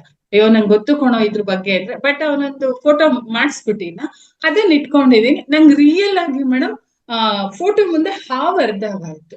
ರಿಯಲ್ ಆಗಿ ನಡೀತಾ ಇದೆ, ಕಪ್ಪು ಹಾವು. ಸಡನ್ ಧ್ಯಾನದಲ್ಲೇ ಹಾವ ಕಪ್ಪಿದ್ಯಾ, ಹೋಗ್ತಾ ಇದೆಯಾ. ಆಮೇಲೆ ಇದು ಧ್ಯಾನ ಅನ್ಕೊಂಡು ಹಾಗೆ ಸುಮ್ಮನೆ. ಸರಿ ಓಕೆ. ಆಮೇಲೆ ನಾನು ಹೇಳ್ದೆ ಹೇಮಲತಾ ಮೇಡಮ್ಗೆ, ಮೇಡಮ್ ಈ ತರ ಆಯ್ತು, ಸೂಪರ್ ಸುಜಾತ ಅವರೇ, 2ನೇ ದಿನಕ್ಕೆ ಈ ತರ ಆಗಿದೆ ಅಂದ್ರೆ ನಿಮ್ಮ ಪೂರ್ಣಾತ್ಮ ಭಗವಾನ್ ವಿಷ್ಣು ಅಂತ. ನಮ್ಮ ಮನೆ ದೇವರು ವಿಷ್ಣು, ತಿರುಪತಿ ವೆಂಕಟೇಶ್ವರ. ನನ್ನ ಪೂರ್ಣಾತ್ಮ ವಿಷ್ಣು ಅಂತ ಗೊತ್ತಾಯ್ತು. ನೀವ್ ನಂಬಲ್ಲ, ಮಿರಾಕಲ್. ತುಳಸಿ ಅಮ್ಮನ ಹತ್ರ ನಾನು ಅವತ್ತು ಕೈ ಮುದು ಕೇಳ್ಕೊಂಡ್ ಬಂದಾಗ, ಅಮ್ಮ ನೀನ್ ಮೊದ್ಲಿನ ತರ ಹಾಕ್ತೀಯಾ ಅಂದ್ರೆ ನಂಗೊಂದು ಏನಾದ್ರು ಸೂಚನೆ ಕೊಡು ಅಂದ್ರೆ ಅಳ್ಳಾಡ್ತು. ನಾನು ಅಂದ್ರೆ ಗಾರ್ಡನ್ ಅಲ್ಲಿ ಇನ್ನ ಬೇರೆ ಬೇರೆ ಗಿಡ ಇದೆ, ಆ ಗಿಡನೆಲ್ಲ ಅಬ್ಸರ್ವ್ ಮಾಡ್ತಾ ಇದ್ದೀನಿ. ಗಾಳಿ ಬಂದು ಅವೆಲ್ಲ ಅಲ್ಗಾಡ್ತಾ ಇದಾವ ಅಂತ, ಯಾವ್ದು ಇಲ್ಲ, ತುಳಸಿ ಅಮ್ಮ ಮಾತ್ರ ನಂಗೆ ಶೇಕ್ ಮಾಡ್ತು. ಖುಷಿ ಆಯ್ತು. ಇದನ್ ಬೇರೆಯವ್ರಿಗೆ ಹೇಳಿದ್ರೆ ಏನ್ ಹೇಳ್ತಾರೆ ಹೇಳಿ, ಇದ್ ಸಾಧ್ಯನಾ, ಇವ್ರೇನ್ ಹೇಳ್ತಿದಾರೆ ಅಂತ. ಓಕೆ ಅದಾಯ್ತು ಅಂದ್ರೆ ನಮ್ಮ ಮನೆಯವರೆಲ್ಲ ಎಲ್ಲ ಹೋಗಿದ್ರು, ನನ್ ಮಗ ಇನ್ನ ಇದ್ದಿರ್ಲಿಲ್ಲ, ನಾನ್ ಕಿಚನ್ ಅಲ್ಲಿ ಏನೋ ಮಾಡ್ತಾ ಇದ್ದೆ. ಏನೋ ಹೊರ್ಗಾಕೋಣ ಅಂತ ಬಂದ್ರೆ ಹಾವು ಬಂದು ಹೊರಗಡೆ ಹೋಗ್ತಾ ಇದೆ. ಒಳಗ್ ಬಂದ್ಬಿಟ್ಟಿದೆ ಹಾವು, ಹೊರ್ಗ್ ಹೋಗ್ತಾ ಇದೆ. ನಾನ್ ಏನಿದು ಹಾವ ಪೇಪರ್ ಏನು ಏನು ನೋಡ್ತಾ ಇದ್ದೀನಿ, ಆಫ್ ಹೊರಗಿದೆ, ಬಾಲ ಎಲ್ಲ ಒಳಗಿದೆ. ಆಮೇಲೆ ನೋಡ್ಬಿಟ್ಟು ಆಯ್ತು, ಧ್ಯಾನದಲ್ಲಿ ದರ್ಶನ ಕೊಟ್ಟಿದ್ಯಾ, ಈಗೂ ಬಂದಿದ್ಯಾ, ಏನು ತೊಂದ್ರೆ ಮಾಡಲ್ಲ. ನಾನು ಅವಾಗ ಹುಡ್ಕಿದ್ ನಮ್ ಜಾಕಿನ, ಇವನು ಕಚ್ಚಿಬಿಟ್ರೆ ಅದಕ್ಕೆ ಅಂತ. ಅವ್ನ್ ಗೇಟ್ ಹತ್ರ ಮಲಗಿದ್ದ, ಸುಮ್ನೆ ಹೆಂಗ್ ಸೌಂಡ್ ಮಾಡಿದ್ರೆ ಅದ್ರ ಪಾಡಿಗೆ ಅದು ಹೋಗಿ ಪಾಟಲ್ಲಿ ಕುತ್ಕೊಂತು. ಇನ್ನೊಂದ್ಸರಿ ಸೌಂಡ್ ಮಾಡಿದ್ರೆ ಎಲ್ಲೋಯ್ತು ಗೊತ್ತಿಲ್ಲ. ನಾವ್ ಮನೆ ಕಟ್ಟಿ 15 ವರ್ಷ ಆಯ್ತು. 15 ವರ್ಷದಲ್ಲಿ ಮೊನ್ನೆನೆ ಹಾವು ನೋಡಿದ್ದು ನಾವು. ಈಗ ಆ ಗ್ರೂಪ್ ಅಲ್ಲಿ ನಾನ್ ಕ್ಲಾಸ್ ತಗೋತಾ ಇದ್ದೀನಿ, ಅಲ್ಲಿ ತಗೋತಾ ಇದ್ದೀನಿ. ಓನ್ ಆಗಿ ನಮ್ ಗ್ರೂಪ್ ಅಲ್ಲಿ ಡೈಲಿ ಇರುತ್ತೆ 6 ರಿಂದ 7 ಮೆಡಿಟೇಷನ್ ಸಂಜೆ. ಚಾಮುಂಡಿ ಗ್ರೂಪ್ ಅಲ್ಲಿ ಮಾಡ್ತಾ ಇದ್ದೀನಿ. ಮತ್ತೆ ಪ್ರಿಯಾಂಕಾ ಮೇಡಮ್ ಗ್ರೂಪ್ ಅಲ್ಲಿ ಇದ್ದೀನಿ. ಅವ್ರದಂತೂ ಮಿಸ್ಸೇ ಮಾಡಲ್ಲ. ಸುಮಾರು ನನ್ನ ಧ್ಯಾನಕ್ಕೆ ಇದಕ್ಕೆಲ್ಲ ಅವರೇ ನನಗ್ ಸ್ಫೂರ್ತಿ. ತುಂಬಾ ಅವ್ರ ವಿಡಿಯೋಗಳೇ ನೋಡ್ಕೊಂಡ್ ಬಂದಿದ್ದು. ಅವ್ರ ಗ್ರೂಪ್ ಅಲ್ಲಿ ಆಲ್ಮೋಸ್ಟ್ ಆಲ್ ನಾನು ಇದ್ದೇ ಇರ್ತೀನಿ. ಇದು ನನ್ನ ಧ್ಯಾನದ ಅನುಭವ. ನಮ್ಮ ಗ್ರೂಪ್ ಅಲ್ಲೂ ನೀವು ಕಂಟಿನ್ಯೂ ಮಾಡ್ಬೋದು ಮೇಡಮ್. ನಮ್ಮ ಮಹಾವತಾರ್ ವೇದಿಕೆನಲ್ಲೂ ತುಂಬಾ ಸಬ್ಜೆಕ್ಟ್ ಗಳ ಬಗ್ಗೆ ಸ್ವಾಧ್ಯಾಯ ನಡೆಯುತ್ತೆ ಮೇಡಮ್. ಮೂತ್ರ ಥೆರಪಿ ಖಂಡಿತ ಬಗ್ಗೆ, ಆಕ್ಯುಪ್ರೆಷರ್ ಬಗ್ಗೆ. ತುಂಬಾ ಮೇಡಮ್, ನೀವು ಜಾಯಿನ್ ಆದ್ರೆ ನಿಮಗ್ ಗೊತ್ತಾಗತ್ತೆ. ಆಕ್ಯುಪ್ರೆಷರ್, ಕಲರ್ ಥೆರಪಿ, ಮೂತ್ರ ಥೆರಪಿ, ಮತ್ತೆ ಮುದ್ರಾ ಥೆರಪಿ, ಇದೇ ತರ ಸುಮಾರು ಕ್ಲಾಸಸ್ ಗಳು ನಡೀತಾ ಇದೆ ಮ್ಯಾಮ್. ನೀವು ನಮ್ಮ ವೇದಿಕೆನಲ್ಲೂ ಕಂಟಿನ್ಯೂ ಮಾಡ್ಕೋಬಹುದು ಮ್ಯಾಮ್. ಹಾಗೇನೆ ನಮ್ಮ ವೇದಿಕೆನಲ್ಲೂ ನಿಮ್ಮ ಸ್ವಾಧ್ಯಾಯಗಳು ಹೆಚ್ಚು ಹೆಚ್ಚು ಬರ್ತಾ ಇರ್ಲಿ ಅಂತಾನು ಕೇಳ್ಕೊತೀವಿ ಮ್ಯಾಮ್. ಆಯ್ತು ನಂದು ಒಂದು ಕ್ವಶನ್ ಮ್ಯಾಮ್, ನೀವು ಸ್ಟಾರ್ಟಿಂಗ್ ಇಂದ ಎಷ್ಟೆಷ್ಟು ಅವರು ಧ್ಯಾನವನ್ನ ಮಾಡ್ತಾ ಇದ್ರಿ ಮ್ಯಾಮ್ ಸ್ಟಾರ್ಟಿಂಗ್ ಅಲ್ಲೇ? ಈಗ ನಮ್ಮ ಮೇಡಮ್. ಹೊಸ ಮಾಸ್ತರ್ ಗಳಿಗೆಲ್ಲ ಸ್ವಲ್ಪ ಕ್ಯೂರಿಯಾಸಿಟಿ ಇರುತ್ತೆ, ನಾವ್ ಎಷ್ಟ್ ನಿಮಿಷ ಮಾಡ್ಬೋದು, ಎಷ್ಟು ಅಂದ್ರೆ ಇಷ್ಟೇ ನಿಮಿಷ ಮಾಡ್ಬೇಕಂತ ಯಾರಿಗೂ ಇದಿಲ್ಲ. ನಿಮ್ಮ ಅನುಭವ, ನೀವು ಸ್ಟಾರ್ಟಿಂಗ್ ಇಂದ ಎಷ್ಟು ನಿಮಿಷಗಳ ಧ್ಯಾನವನ್ನ ಮಾಡ್ಕೊತಾ ಬಂದ್ವಿ? ಮೇಡಮ್ ನಾನು ಸ್ಟಾರ್ಟಿಂಗ್ ಇಂದಾನೇ 1 ಅವರ್ ಮಾಡ್ತಾ. 1 ಅವರ್. 1 ಅವರ್ ಫಸ್ಟ್ ಡೇನೆ 1 ಅವರ್ ಕೂತಿದ್ದೇನೆ. ಈಗ ಎಷ್ಟು ಅವರ್ ಮಾಡ್ತೀರಾ ಮ್ಯಾಮ್ ನೀವು ಡೈಲಿ ದಿನದಲ್ಲಿ? ಮೇಡಮ್ ಲೆಕ್ಕನೇ ಇಲ್ಲ. ನೈಟ್ ಅಂತೂ 2 ಅವರ್ 3 ಅವರ್ ಮಾಡ್ತೀನಿ. ಡೇನಲ್ಲಿ ನಾನು ಅದಕ್ಕೆ ಬೇಗ ಜಾಯ್ನ್ ಆದೆ. ಇವತ್ತು ಹುಣ್ಣಿಮೆ, ಹಾಫ್ ಅನ್ ಅವರ್ ಎನರ್ಜಿ ತಗೊಳ್ಳೋಣ ಅನ್ಬಿಟ್ಟು ನಾನು 9:03 ಬರ್ಬೋದಾಗಿತ್ತು. ಬೇಡ ಬೇಡ, ಹಾಫ್ ಅನ್ ಅವರ್ ಧ್ಯಾನದಲ್ಲಿ ನಾನು ಭಾಗವಹಿಸೋಣ. ಥ್ಯಾಂಕ್ ಯು ಮೇಡಮ್, ಧ್ಯಾನ ತುಂಬಾ ಚೆನ್ನಾಗಿ. ಈಗ ಹುಣ್ಣಿಮೆ ಧ್ಯಾನದಲ್ಲೆಲ್ಲ ಎಷ್ಟು ನೈಟ್ ಫುಲ್ಲು ಮಾಡ್ತೀರಾ ಮ್ಯಾಮ್ ಧ್ಯಾನ ನೀವು? ಹೌದು ಮೇಡಮ್, 12 ಗಂಟೆವರೆಗೂ ಮಾಡ್ತೀನಿ. ನಮ್ಮಲ್ಲೂ ಸಹ 9 ಗಂಟೆಯಿಂದ 12 ಗಂಟೆ ತನಕ ಹುಣ್ಣಿಮೆ ಧ್ಯಾನ ನಡೆಯುತ್ತೆ ಮ್ಯಾಮ್. ನಮ್ಮಲ್ಲೂ ಅದು ವಿಶೇಷ ದಿನ ಅಂತ ಹುಣ್ಣಿಮೆ ಧ್ಯಾನಕ್ಕೋಸ್ಕರನೇ ಅದು 3 ಅವರ್ಸ್ ಇಟ್ಟಿರ್ತಾರೆ. ಮತ್ತೆ ಬೆಳಿಗ್ಗೆ ಬ್ರಾಹ್ಮಿ ಮುಹೂರ್ತದಲ್ಲಿ 1.5 ಅವರ್ ಧ್ಯಾನ ನಡೆಯುತ್ತೆ ಮ್ಯಾಮ್. ಅಂದ್ರೆ 3 ಗಂಟೆಯಿಂದ 4:30 ತನಕ ನಡೆಯುತ್ತೆ. ಮತ್ತೆ 5 ಗಂಟೆಗೆ ಸ್ಟಾರ್ಟ್ ಆಗುತ್ತೆ. ಅದರಲ್ಲಿ ಧ್ಯಾನ ಇರುತ್ತೆ, ಸ್ವಾಧ್ಯಾಯಗಳಿರುತ್ತೆ ಮೇಡಮ್. ಮುದ್ಯ therapy, colour therapy, urine therapy, ಈ ತರ ತುಂಬಾ ಥೆರಪಿಗಳಿದೆ ಮ್ಯಾಮ್. ನಮ್ಮ ಮಹಾವತಾರ್ ಫೌಂಡೇಶನ್ ರಂಗನಾಥ್ ಸರ್ ಅವರು ತುಂಬಾ ಜ್ಞಾನಿಗಳಿದ್ದಾರೆ, ತುಂಬಾ ಅವರು ತಿಳ್ಕೊಂಡಿದ್ದಾರೆ. ತುಂಬಾ ಥೆರಪಿಗಳ ಬಗ್ಗೆ ಸ್ವಾಧ್ಯಾಯವನ್ನ ಕೊಡ್ತಾರೆ ಮ್ಯಾಮ್. ಮಾಸ್ಟರ್ಗಳು ಸಹ, ನಿಮ್ಮಂತ ಮಾಸ್ಟರ್ಗಳು ಸಹ ಬಂದು ನಮ್ಮ ವೇದಿಕೆನಲ್ಲಿ ಸ್ವಾಧ್ಯಾಯವನ್ನ ಮಾಡ್ತಾರೆ. ಮತ್ತೆ ಅದು ಬಿಟ್ಟು ಅದು ಅಂದ್ರೆ 5 ಗಂಟೆಗೆ ಸ್ಟಾರ್ಟ್ ಆದ್ರೆ ಒಂದೊಂದ್ ದಿವಸ 9 ಅದಿರೋದು ರೂಲ್ಸ್ ಪ್ರಕಾರ 5ರಿಂದ 8 ಗಂಟೆ ಮ್ಯಾಮ್. ಆದ್ರೂ 9-9:30 ತನಕ ನಡ್ಕೊಂಡು ಹೋಗುತ್ತೆ ಅದು ಪ್ರೋಗ್ರಾಮು. ಮತ್ತೆ ಮಾರ್ನಿಂಗ್. Morning madam. ಮತ್ತೆ 11:30ಯಿಂದ 12:00ವರೆಗೆ 1 ಅವರ್ ಧ್ಯಾನದ್ದಿದೆ. ಮತ್ತೆ ಈಗ 3 ಗಂಟೆಗೆ 3ರಿಂದ 4:30 ತನಕ ಅಂದ್ರೆ ಹಾಫ್ ಅನ್ ಅವರ್ ಧ್ಯಾನ, ಮತ್ತೆ ಇನ್ನು 1 ಅವರ್ ಧ್ಯಾನ ಮತ್ತೆ ಪ್ರಶ್ನೋತ್ತರ ಇರುತ್ತೆ. ಮತ್ತೆ ನೈಟು 9 ಗಂಟೆಯಿಂದ 10 ಗಂಟೆ ತನಕ ಇದೆ ಮ್ಯಾಮ್. 40 ನಿಮಿಷ ಧ್ಯಾನ ಇದೆ, 20 ನಿಮಿಷ ಸ್ವಾಧ್ಯಾಯ ಇದೆ ಮ್ಯಾಮ್ ನೈಟ್ ಅಲ್ಲೂ. ನಮ್ಮ ಒಂದು ಲಿಂಕ್ ಕಳಿಸಿ, ಸುಮಾರು ಜನ ನೈಟ್ ಬೇಕು ಬೇಕು ಅಂತ ಹುಡುಕ್ತಿದ್ದಾರೆ. ನಿರಂತರವಾಗಿ ಯಾರು ನೈಟ್ ಮಾಡ್ತಾ ಇಲ್ಲ ಅಲ್ವಾ? ಈಗ ಪ್ರಿಯಾಂಕಾ ಮೇಡಮ್ ಮಾಡ್ತಾ ಇದ್ದಾರೆ 41 ಡೇಸ್. ಆಮೇಲೆ ಸ್ವಲ್ಪ ಅವ್ರು ಗ್ಯಾಪ್ ತಗೋತಾರೆ, ಮತ್ತೆ ಬರ್ತಾರೆ 41 ಡೇಸ್ ಮಾಡ್ತಾರೆ. ನಮ್ದು ಅದೇ ತರ ಇದೆ ಮ್ಯಾಮ್. ನಮ್ದು ಈ ವೇದಿಕೆದು 21 ದಿವಸ, ಅಂದ್ರೆ ಈ ಟೈಮಿಂಗ್ಸ್ ಅಲ್ಲಿ ನಾವು 21 ದಿವಸ ಅಂತ ಮಾಡ್ತೀವಿ. 3 ಗಂಟೆ ಬ್ಯಾಚ್ ಅಲ್ಲಿ 21 ದಿವಸಗಳು ಮಾಡ್ತೀವಿ. ಮತ್ತೆ ನೈಟ್ದು ನಮ್ನಲ್ಲೂ ಅಷ್ಟೇ ನಡೀತಾ ಇದೆ 41 ದಿವಸ. ಅಂದ್ರೆ ನಮ್ದು ತುಂಬಾ ಗ್ಯಾಪ್ ಬರಲ್ಲ, ಒಂದ್ 4-5 ದಿವಸ ಅಥವಾ 8 ದಿವಸ ಅಷ್ಟಿರುತ್ತೆ ಅಷ್ಟೇ. ಹಂಗೇನೆ ಸ್ಟಾರ್ಟ್ ಆಗುತ್ತೆ ಮ್ಯಾಮ್. ನೈಟ್ ಧ್ಯಾನ ಬೇಕು ಅಂತ ಹುಡುಕ್ತಿದ್ದಾರೆ ಮಾಸ್ಟರ್ಸ್. ನಮ್ದೇನಾಯ್ತು ಅಂದ್ರೆ ಚಾಮುಂಡಿ ಗ್ರೂಪ್ ಅಲ್ಲಿ ನಾನು ಹನುಮಾನ್ ಎನರ್ಜಿ ಆ ಫೀಲೇ ಬೇರೆ ಬಿಡಿ. ತುಂಬಾ ನಾನು ಅಂದ್ರೆ ಅನ್ಕೊಂಡ್ ಕೂತ್ಕೊಂಡೆ ಮಾರುತಿಗೆ, ಏನು ಈ 41 ಡೇಸ್ ಏನು ಡಿಸ್ಟರ್ಬ್ ಆಗ್ಬಾರ್ದು, ಎಲ್ಲರೂ ನಿನ್ನ ಎನರ್ಜಿಗೆ ಕನೆಕ್ಟ್ ಆಗ್ಬೇಕು, ಧ್ಯಾನ ಅದ್ಭುತವಾಗಿ ಆಗ್ಬೇಕು ಅಂತ. ಹಾಗೆ ಬಂತು, ಸೂಪರ್ ಆಗಿ ಬಂತು. ಇದು ಹೇಮಲತಾ ಮೇಡಮ್ ಇದ್ರಲ್ಲಿ ನಾನು ಕ್ಲಾಸ್ ತಗೊಳೋದ್ರಿಂದ ಸ್ವಲ್ಪ ಬ್ಯುಸಿ ಆಗಿ ಇದನ್ನ ನಿಲ್ಸಿದ್ವಿ. ಹಾಗಾಗಿ ಅವ್ರ ಕಡೆಯಿಂದ ಎಲ್ಲ ಫೋನ್, ಮೇಡಮ್ ನೀವ್ ಧ್ಯಾನ ಮಾಡಿಸ್ಬೇಕಾದ್ರೆ ಎನರ್ಜಿ ಹೈ ಇತ್ತು, ತುಂಬಾ ಎನರ್ಜಿ ಇತ್ತು, ನೀವ್ ಯಾಕೆ ಧ್ಯಾನ ನಿಲ್ಸಿದ್ರಿ? ಅವ್ರ ಫೋನ್ ಕಾಲ್ಗೋಸ್ಕರ ನಾನು ನಂದೇ ಒಂದು ಧ್ಯಾನ ಕ್ಲಾಸ್ ಶುರು ಮಾಡಿದೆ.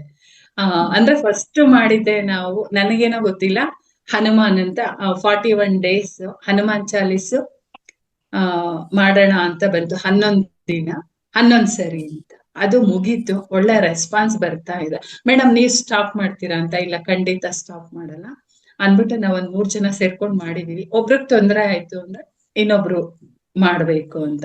ಆ ರೀತಿ ಯಾರಾದ್ರೂ ಒಬ್ರು ನೈಟ್ ಕಂಟಿನ್ಯೂ ಆಗಿ ಮಾಡ್ಸಿದ್ರೆ ಮಾಸ್ಟರ್ಸ್ ಫುಲ್ಲು ರೆಡಿ ಇರ್ತಾರೆ. ಯಾಕಂದ್ರೆ ಬೆಳಗ್ಗೆಲ್ಲ ಕೆಲ್ಸಕ್ಕೆ ಹೋಗೋರು ಇರ್ತಾರೆ, ಹಾಗಲ್ಲ ಅಂತವ್ರು ನೈಟ್ ಕೇಳ್ತಾ ಇದ್ದಾರೆ ಮೇಡಮ್. ಇದು ನನಗ್ ಬಂದ ಅನುಭವ. ಖಂಡಿತ ಮ್ಯಾಮ್, ನೀವ್ ಬೇಕಾದ್ರೆ ನಂಬರ್ ಕೊಟ್ರೆ ನಾವು ಆ್ಯಡ್ ಮಾಡ್ತೀವಿ ಮೇಡಮ್, ನಮ್ ಗ್ರೂಪ್ಗೆ ಆ್ಯಡ್ ಮಾಡ್ತೀವಿ ಅವರನ್ನ. ನಿಮ್ಮ ಅಂದ್ರೆ ನಿಮ್ಗೆ ಯಾರ್ಗ್ ಬೇಕೋ ಅವ್ರದ್ದು ನಂಬರ್ ಕೊಟ್ರೆ ನಾವು ಗ್ರೂಪ್ಗೆ ಆ್ಯಡ್ ಮಾಡ್ತೀವಿ. ಆ ಗ್ರೂಪ್ ಅಲ್ಲಿ ಅವ್ರು ಇದ್ರು ಅಂದ್ರೆ ಅವ್ರಿಗೆ ಲಿಂಕ್ ಡೈಲಿ ಎಲ್ಲಾ ಪ್ರೋಗ್ರಾಮ್ದು ಲಿಂಕ್ ಶೇರ್ ಆಗ್ತಾ ಇರುತ್ತೆ ಮ್ಯಾಮ್ ಅವ್ರಿಗೆ. ಓಕೆ ಮೇಡಮ್, ನಾನ್ ಕಳಿಸ್ಕೊಡ್ತೀನಿ. ಗೀತಾ ಓಕೆ ಅವ್ರಿಗೆ ಓಕೆ ಓಕೆ ಓಕೆ ಮ್ಯಾಮ್. ಅವ್ರಿಗೆ ಕಳಿಸ್ಕೊಡ್ತೀನಿ, ಜಾಯಿನ್ ಮಾಡಿ. ಕೇಳಿ ಪಾಪ ಎಲ್ಲ ಸೇರಿ ಎಲ್ಲೋ ಯಾವ ಗ್ರೂಪ್ ಆದ್ರೂ ಪರವಾಗಿಲ್ಲ, ಧ್ಯಾನ ಜ್ಞಾನ ಪಡ್ಕೊಂಡ್ಲಿ. ಹೌದು ಮ್ಯಾಮ್, ಹೌದು. ನಿಮ್ ಗ್ರೂಪ್ ಅಲ್ಲೂ ಏನಾದ್ರೂ ಇತ್ತು ಅಂದ್ರೆ ಹೇಳಿ, ನನ್ ಕೈಲಾದ ಮಟ್ಟಿಗೆ ಸ್ವಾಧ್ಯಾಯ ಆಗ್ಲಿ ಧ್ಯಾನ ಆಗ್ಲಿ ಏನಾಗುತ್ತೋ ನನ್ನ. ಖಂಡಿತ ಮ್ಯಾಮ್, ನಮ್ಮಲ್ಲೂ ಸಹ ಈ ಅಂದ್ರೆ ಈಗ ಆಕ್ಯುಪ್ರೆಷರ್ ತರಗತಿಗಳು ನಡೆಯುತ್ತೆ ಫೌಂಡೇಶನ್ ಅಲ್ಲಿ. ಮತ್ತೆ ಇದು ರೇಖಿ ಥೆರಪಿ ನಡೆಯುತ್ತೆ. ಮತ್ತೆ ಇದು ಪಿರಮಿಡ್ಗಳ ಬಗ್ಗೆ ತುಂಬಾ ಧ್ಯಾನವನ್ನ ಕೊಡ್ತಾರೆ ಮ್ಯಾಮ್. ಅದು ನಾವು ಧ್ಯಾನ ಮಾಡೋದಕ್ಕಾಗಿರ್ಬೋದು ಅಥವಾ ವ್ಯವಸಾಯಕ್ಕಾಗಿರ್ಬೋದು, ಮನೆಗಳಲ್ಲಿ ಅಳವಡಿಸ್ಕೊಳ್ಳೋದು ಪ್ರತಿಯೊಂದಕ್ಕೂ ಮ್ಯಾಮ್, ಪ್ರತಿಯೊಂದ್ರ ಬಗ್ಗೆನೂ ಅಂದ್ರೆ ಅದಕ್ಕೆ ಪರಿಹಾರ ಸಿಗೋವಂತ ಪಿರಮಿಡ್ಗಳು ನಮ್ಮಲ್ಲಿ ಸಿಗ್ತಾ ಇದಾವೆ ಮೇಡಮ್. ಮತ್ತೆ 21ಕ್ಕೆ ಬಾಗಲಕೋಟೆನಲ್ಲಿ ವಿಶ್ವ ಧ್ಯಾನ ದಿನಾಚರಣೆ ಬಾಗಲಕೋಟೆನಲ್ಲಿ ನಮ್ಮ ಮಾವತಾರ ಫೌಂಡೇಶನ್ ಕಡೆಯಿಂದ ಆಚರಣೆ ಮಾಡ್ತಾ ಇದೀವಿ ಮ್ಯಾಮ್. ಅಲ್ಲಿ ತುಂಬಾ ಜನ ಅಂದ್ರೆ 2,000 ಜನ ತನಕ ಸೇರೋ ಅಂತ ಅಂದ್ರೆ ಉದ್ದೇಶವನ್ನ ನಮ್ಮ ಫೌಂಡೇಶನ್ ಕಡೆಯಿಂದ ಹೊಂದಿದೀವಿ ಮೇಡಮ್. ಹಾಗಾಗಿ ತುಂಬಾ ಮೇಡಮ್, ನಮ್ಮ ವೇದಿಕೆ ಬಗ್ಗೆ ಹೇಳ್ಬೇಕಂದ್ರೆ ಒಂದು ದಿವಸನೇ ಬೇಕು, ಆ ತರ ಪ್ರೋಗ್ರಾಮ್ಗಳು ನಡೀತಾ ಇರುತ್ತೆ. ಆಕ್ಚುಲಿ ನಾನು 2-3 ತಿಂಗಳಿಂದೇನೆ ಬರ್ಬೇಕಾಗಿತ್ತು. ಅವ್ರು ಹೇಳಿದ್ರು ಒಂದಿನ, ನೀವ್ ನಂಬಲ್ಲ, ಈಗೂ ನನಗ್ ಟೈಮ್ ಇಲ್ಲ. ಈಗ ನೋಡಿ 6 ಗಂಟೆಗೆ ಒಂದು ಧ್ಯಾನದಿದೆ, 6 ಗಂಟೆಗೆ ಅದನ್ನ ಮುಗಿಸಿ, ನಿಮ್ಗೆ ಗೊತ್ತು ಮನೇಲಿ ಅಡಿಗೆ ತಿಂಡಿ ಎಲ್ಲ ಮುಗಿಸ್ಬೇಕು. ಮತ್ ನನ್ಗೆ 9ಕ್ಕೆ ಸ್ಟಾರ್ಟ್ ಆಗ್ತಿದೆ. ಈಗ ನಾನ್ ಪ್ರಿಯಾಂಕಾ ಮೇಡಮ್ ನ ಬಿಡಕ್ಕಾಗಲ್ಲ, ಯಾಕಂದ್ರೆ ಪಾರ್ಟ್ ಆಫ್ ಒಂದು ಅಂತ ಅವ್ರದ್ರಲ್ಲೇ ನಾನ್ ಬಂದಿರೋದ್ರಿಂದ ಸುಮಾರು ಧ್ಯಾನ ಅನುಭವ ಅವ್ರಲ್ಲೇ ಆಗಿದೆ. ಮತ್ತೆ ಕೆಲವೊಂದು ಆರೋಗ್ಯ ಸಮಸ್ಯೆಯಿಂದ ಎಲ್ಲ ಅವ್ರ ಧ್ಯಾನದಲ್ಲೇ ನಾನು ಈಚೆ ಬಂದಿದ್ದು. ಹಾಗಾಗಿ ಅವ್ರು ಫಸ್ಟ್ ಲಿಂಕ್ ಕಳಿಸ್ತಾರೆ, ನೋಡಿ ಇದು ಅಂತ. ಹಾಗಾಗಿ ನಾನು ಮಿಸ್ ಮಾಡ್ಕೊಳಕ್ ಆಗಲ್ಲ. 9ರಿಂದ 10ರವರೆಗೂ ಈಗ ನಾನು ಹೇಮಲತಾ ಮೇಡಮ್ ಕ್ಲಾಸ್ ಅಲ್ಲಿ ಇರ್ಬೇಕು. ಅದು ಮುಗಿತಿದ್ದಾಗೆ ಅಲ್ಲಿಂದ ಪ್ರಿಯಾಂಕಾ ಮೇಡಮ್ ಅವರು ಕ್ಲಾಸಿಗೆ ಹಾರಬೇಕು. ಅದು ಮುಗಿಯೋದು 11:30 ಈಗ ಆಗ್ಬಿಟ್ಟಿದೆ. ಸ್ವಲ್ಪ ಈ 1 ಮಂತ್ ಆದ್ರೆ ಸ್ವಲ್ಪ ರಿಲೀಫ್ ಆಗುತ್ತೆ. ಆಮೇಲೆ ನಿಮ್ ಗ್ರೂಪ್ ಅಲ್ಲಿ ಏನೇ ಇದ್ರೆ ನಾನು ಜಾಯ್ನ್ ಆಗ್ತೀನಿ. ಖಂಡಿತ ಮ್ಯಾಮ್, ನಮ್ಮ ವೇದಿಕೆ ನಿಮ್ಗೆ ಯಾವಾಗ್ಲೂ ಸ್ವಾಗತ ಇರುತ್ತೆ ma'am. Thank you so much ma'am. ನಿಮ್ಮ ಅನುಭವಗಳನ್ನ ತುಂಬಾ ಚೆನ್ನಾಗಿ ಶೇರ್ ಮಾಡ್ಕೊಂಡಿದ್ದೀರಾ ಮ್ಯಾಮ್. ನಿಮ್ಮ ಅನುಭವ ಕೇಳ್ತಾ ಇದ್ರೆ ನಮ್ಮ ಹೊಸ ಮೈಸೂರು ತುಂಬಾ ಜನ ಇದ್ದಾರೆ, ಎಲ್ರು ಸಹ ಧ್ಯಾನಕ್ಕೆ ಹೆಚ್ಚು ಜನ ಅಂದ್ರೆ ಹೆಚ್ಚು ತೊಡಗಿಸ್ಕೋತಾರೆ. ಇನ್ನ ಎಲ್ಲಾರು ಧ್ಯಾನಾರ್ಥಿಗಳೇ ಈಗ ಇರ್ತಕ್ಕಂಥವ್ರು, ಆದ್ರೆ ಇನ್ನು ಹೆಚ್ಚು ಧ್ಯಾನದಲ್ಲಿ ತೊಡ್ಕೋಬೇಕು ಅನ್ನೋ ಅಂದ್ರೆ ಮನಸ್ಸು ಅವರಿಗೆಲ್ಲ ನಿಮ್ಮ ಧ್ಯಾನದ ಅನುಭವವನ್ನ ಕೇಳಿ ಬಂದಿರುತ್ತೆ ಅಂತ ನಾನು ಭಾವಿಸಿದ್ದೀನಿ ಮೇಡಮ್. ಅದೇ ತರ ನಾನು ಸಹ ನಿಮ್ಮ ಅಭಿಮಾನಿ ಒಬ್ಳು, ಅಂದ್ರೆ ನಾನು ಇನ್ನು ಹೆಚ್ಚು ಧ್ಯಾನವನ್ನ ಮಾಡೋದಕ್ಕೆ ನಿಮ್ಮ ಅನುಭವವನ್ನ ಕೇಳ್ಕೊಂಡು ಉತ್ಸಾಹಗಳಾಗಿದ್ದೀನಿ ಅಂತ ಹೇಳೋದಕ್ಕೆ ಇಷ್ಟಪಡ್ತೀನಿ ಮ್ಯಾಮ್. ನಮ್ಮ ಮಾಸ್ಟರ್ಸ್ ತುಂಬಾ ಜನ ಹ್ಯಾಂಡ್ ರೈಸ್ ಮಾಡಿದ್ದಾರೆ. ಅವರ ಕ್ವಶನ್ಸ್ ಇರುತ್ತೆ ಮ್ಯಾಮ್, ನೀವು ಅವರ ಕ್ವಶನ್ಸ್ ಗಳಿಗೆ ಅಥವಾ ಅನಿಸಿಕೆಯನ್ನ ಸ್ವೀಕಾರ ಮಾಡ್ಬೇಕು ಅಂತ ನಾನು ಕೇಳ್ಕೊತೀನಿ. ಇನ್ನ ಒಂದ್ ಸಣ್ಣದ ಹೇಳ್ತೀನಿ. ಇನ್ನ ಒಂದೊಂದು ಏನ್ ಗೊತ್ತಾ, ಹೆಚ್ಚು ಧ್ಯಾನ ಮಾಡಿದ್ರೆ ಹೆಚ್ಚು ನಾವು ಪಡ್ಕೋಬಹುದು. ಸುಮ್ನೆ ಮೊನ್ನೆ 1 ವಾರದ ಹಿಂದೆ ಅಷ್ಟೇ ಸುಮ್ನೆ ನನ್ ಮನ್ಸಲ್ಲಿ ಅನ್ಕೊಂಡಿದ್ದು, ಅಯ್ಯೋ ನಮ್ಮ ಮನೆಯವ್ರನ್ನ ಮಾರ್ಕೆಟ್ ಕಳ್ಸ್ಬಿಟ್ಟು ಹೆಳ್ಳಿಕಾಯಿ ತರಿಸ್ಬೇಕು, ಹೆಳ್ಳಿಕಾಯಿ ಚಿತ್ರಾನ್ನ ಮಾಡಿ ತುಂಬಾ ದಿನ ಆಯ್ತು. ಜಸ್ಟ್ ಇವತ್ ಮನ್ಸಲ್ಲಿ ಅನ್ಕೊಂಡಿದೀನಿ, ನಾನು ಯಾರನ್ನೂ ಕೇಳಿಲ್ಲ. ಅವತ್ ಮಾರನೇ ದಿನನೇ ಪಕ್ಕದ ಮನೆಯವರು, ನಮ್ಮ ಅಣ್ಣ ತಗೊಂಬಂದ್ ಕೊಟ್ಟಿದ್ದ ಚಿತ್ರಾನ್ನ ಏನಾದ್ರು ಮಾಡ್ತೀರಾ ತಗೊಳ್ಳಿ ಅಂತ ಕೊಟ್ರು. ಒಂದು ಎಕ್ಸಾಮ್ ಬರೆಯೋಕೆ ನನ್ ಫೋನ್ ಇದೆಲ್ಲ ಸಣ್ಣದಿಂದ ತುಂಬಾ ಇದೆ, ಅದೆಲ್ಲ ತುಂಬಾ ಟೈಮ್ ಆಗುತ್ತೆ. ಮತ್ತೆ ಅದೆಲ್ಲ ನಾನು ನೆನ್ಸ್ಕೋಬೇಕು. ಈಗ ಮೊಬೈಲ್ ಪ್ರಾಬ್ಲಮ್ ಆಗ್ತಾ ಇತ್ತು. ನಾನು ಅದನ್ನ ನನ್ ಬಿಡಕ್ಕಾಗ್ತಿಲ್ಲ. ಆ ಮೊಬೈಲ್ ತುಂಬಾ ಚೆನ್ನಾಗಿದೆ, ಅದಕ್ಕೆ ಯಾಕಿದು ಪ್ರಾಬ್ಲಮ್ ಮಾಡ್ತಿದೆ, ನಾನೊಂದು ಹೊಸ ಮೊಬೈಲ್ ತಗೋಬೇಕಲ್ಲ, ಜಸ್ಟ್ ಇಷ್ಟೇ ಮನ್ಸಲ್ಲಿ ಅನ್ಕೊಂಡಿದ್ದು. ನಾನು ಯಾರನ್ನು ಕೇಳಲಿಲ್ಲ. ಆಮೇಲೆ ನನ್ ಮಗ ಬಂದ, ನನ್ ಎಕ್ಸಾಮ್ ಬರಿಬೇಕಿತ್ತು ಕಣೋ, ನೀನು ಇರ್ಲಿಲ್ಲ, ಎಲ್ಲಾರ ಮನೇಲೂ ಎಲ್ರು ಸಪೋರ್ಟ್ ಮಾಡ್ತಿದ್ರು, ನಿಮ್ ಪಾಪ ಏನು ಸಪೋರ್ಟ್ ಮಾಡ್ಲಿಲ್ಲ ನನ್ಗೆ, ಈ ಮೊಬೈಲ್ ಬೇರೆ ನನ್ ಕೈ ಕೊಡ್ತು ಕಣೋ ಅಂದ. ಹೌದಾ, ಹೋಗ್ಲಿ ಬಿಡಿ ಅಮ್ಮ, ಹೊಸ ಮೊಬೈಲ್ ಕೊಡಿಸ್ತೀನಿ ಅಂದ. ಜಸ್ಟ್ ಇಷ್ಟೇ ಅಂದ್ರು. ಆಯ್ತು, ನಾನೇನು ಅವನಿಗೆ ಪ್ರೆಸರ್ ಹಾಕ್ಲಿಲ್ಲ. ನೀವು ನಂಬಲ್ಲ, 15 ದಿನ ಅಷ್ಟೇ, ನನ್ಗೆ ಗೊತ್ತಿಲ್ಲ, ಸರ್ಪ್ರೈಸ್ ಆಗಿ ತಗೊಂಡ್ಬಂದಿದ್ದೇನೆ. ಯಾಕೋ ಅಂದ್ರೆ ನೀವ್ ಅಂದ್ರಲ್ಲ ಅಮ್ಮ, ಅದಕ್ಕೆ ತಗೊಂಡ್ಬಂದೆ. ಹೌದಾ, ಸರಿ. ಇವತ್ತು ಈ ಬಿಸಿಲಿ ನನ್ ಫ್ರೆಂಡ್ಸ್ಗೆ ಯಾರಿಗೂ ಫೋನ್ ಮಾಡಕ್ಕೆ ಆಗ್ತಿಲ್ಲ ನಾನು. ಅವ್ರೆಲ್ರು ಅಯ್ಯೋ ಯಾವಾಗೂ ಬಿಸಿ, ಕ್ಲಾಸು ಧ್ಯಾನ ಅಂತಿರ್ತಾರೆ, ನಂಗೂ ಫೋನ್ ಮಾಡಿಲ್ಲ. ನಾನ್ ಅನ್ಕೊಂಡಿರ್ತೀನಿ ಅವ್ರಿಗೆ ಇವತ್ ಫೋನ್ ಮಾಡ್ಬೇಕು, ಫ್ರೀ ಮಾಡ್ಕೊಂಡು ಅನ್ಕೊಂಡಿದ ತಕ್ಷಣ ಅವರೇ ಮಾಡಿರ್ತಾರೆ ನನ್ಗೆ. 3 ದಿನದಿಂದ ಮಾಡ್ಬೇಕು ಅನ್ಕೋತಾ ಇದ್ದೆ ನಾನು, ಇವತ್ ಓಕೆ ನಾನು ಅನ್ಕೋತಾ ಇದ್ದೆ, 10 ನಿಮಿಷ ಮಾತಾಡ್ಬಿಟ್ಟೆ, ಇಡೋದು ಅವ್ರ ಹತ್ರ ಫೋನ್. ಬೆಳಗ್ಗೆ ಇವತ್ ನಮ್ಮ ಮನೆಯವ್ರ ಏನೋ ಕೆಲ್ಸಕ್ಕೆ ಹೊರಟಿದ್ರು, ನಾನು ಹೇಳ್ದೆ ಇಲ್ಲ ಇದು ಪೋಸ್ಟ್ಪೋನ್ ಆಗುತ್ತೆ ಅನ್ಸ್ತಿದೆ. ಇಲ್ಲ ಇಲ್ಲ ಯಾಕಾಗುತ್ತೆ ಅಂದ್ರು. ನಮ್ಗೆ ಯಾಕೋ ಗೊತ್ತಿಲ್ಲ, ನನ್ ಮನ್ಸ್ಗೆ ಅನ್ಸ್ತಿದೆ ಪೋಸ್ಟ್ಪೋನ್ ಆಗುತ್ತೆ. ಓಕೆ ಅವ್ರು ಹೋದ್ರು ವಾಪಸ್ ಬಂದ್ರು. ಏನಾಯ್ತು ಅಂದ್ರು. ಮುಂದಿನ ತಿಂಗಳು ಅಂದ್ರು. ನಾನ್ ಹೇಳ್ದೆ ಅಲ್ವಾ ಪೋಸ್ಟ್ಪೋನ್ ಆಗುತ್ತೆ ಅಂತ. ಆತರ ಎಲ್ಲ ಹೆಚ್ಚು ಹೆಚ್ಚು ಧ್ಯಾನ ಮಾಡಿದಾಗ ನಮ್ಗೆ ಗೊತ್ತಾಗುತ್ತೆ. ನಾನಿನ್ನ ಒಂದ್ ಹೇಳೋದು, ನಾವ್ ಯಾರನ್ನು ಕೇಳದೇ ಬೇಕಿಲ್ಲ ನಮ್ ಕ್ವಶನ್ಗೆ ಆನ್ಸರು. ನಾವ್ ಧ್ಯಾನ ಹೆಚ್ಚು ಹೆಚ್ಚು ಮಾಡ್ತಾ ನಾವೇ ಧ್ಯಾನದಲ್ಲಿ ನಾವು ಕೇಳ್ಕೊಂಡಾಗ ನಮ್ಮೊಳಗೆ ಉತ್ತರ. ಅದಕ್ಕೆ ಎಲ್ಲರೂ ದಯವಿಟ್ಟು ನಾನು ರಿಕ್ವೆಸ್ಟ್ ಮಾಡ್ತೀನಿ, ಹೆಚ್ಚು ಹೆಚ್ಚು ಧ್ಯಾನ ಸಾಧನೆ ಮಾಡಿ. ಧ್ಯಾನ. ಓಕೆ ಮೇಡಮ್, ಏನೋ ಪ್ರಶ್ನೆ? ಥ್ಯಾಂಕ್ ಯು ಸೋ ಮಚ್ ಮಾ. ಶಶಿಕಲಾ ಮಾಸ್ಟರ್ಸ್, ಒಂದು ವಿಷಯ ನಿಮ್ಗಳಿಗೆಲ್ಲರಿಗೂ ಸಹ, ಇದೇ ಶನಿವಾರ ಮತ್ತು ಭಾನುವಾರ ನಡೀತಾ ಇರ್ತಕ್ಕಂತ ಆಕ್ಯುಪ್ರೆಷರ್ ಕಾರ್ಯಾಗಾರ ನಮ್ಮ ಮಹಾವತಾರ್ ವೇದಿಕೆನಲ್ಲಿ ನಡೀತಾ ಇದೆ ಮಾಸ್ಟರ್. ಶನಿವಾರ ಮತ್ತೆ ಭಾನುವಾರ, ಇನ್ನು ನಾಳು ಒಂದೇ ದಿವಸ ಇರೋದು. ಯಾರನ್ನ ಅಲ್ಲಿಗೆ ಆ ಕಾರ್ಯಕ್ರಮಕ್ಕೆ ಹಾಜರಾಗ್ತಕ್ಕಂಥವ್ರು ರಿಜಿಸ್ಟ್ರೇಷನ್ ಮಾಡ್ಕೊಳ್ಳಿ ಮಾಸ್ಟರ್ಸ್. ಇನ್ನು ನಾಳೆ ಒಂದೇ ದಿವಸ ಇದೆ. ಇಲ್ಲ ನೀವು ರಿಜಿಸ್ಟ್ರೇಷನ್ ಅಂದ್ರೆ ಲಿಂಕ್ ಬಿಡ್ತಾ ಇದ್ದಾರೆ, ಅದ್ರ ಮುಖಾಂತರ ನೀವು ರಿಜಿಸ್ಟ್ರೇಷನ್ ಮಾಡ್ಕೋಬಹುದು. ಅಥವಾ ನಮಗೆ ಇಲ್ಲಿ ನಾನು ಹೋಗ್ತೀನಿ ಅಂತ ಮಾಹಿತಿಯನ್ನ ಕೊಟ್ರೆ ನಾವು ಅಲ್ಲಿ ಹೆಸರನ್ನ ತಿಳಿಸ್ತೀವಿ ಮಾಸ್ಟರ್ಸ್. ಆದಷ್ಟು ಬೇಗ ಬೇಗ, ಇನ್ನು ಒಂದೇ ದಿವಸ ಇದೆ, ಎಲ್ಲರೂ ಸಹ ಹೋಗ್ತಕ್ಕಂಥವ್ರು ಬೇಗ ಬೇಗ ರಿಜಿಸ್ಟ್ರೇಷನ್ ಮಾಡ್ಕೊಳ್ಳಿ ಮಾಸ್ಟರ್ಸ್. Thank you.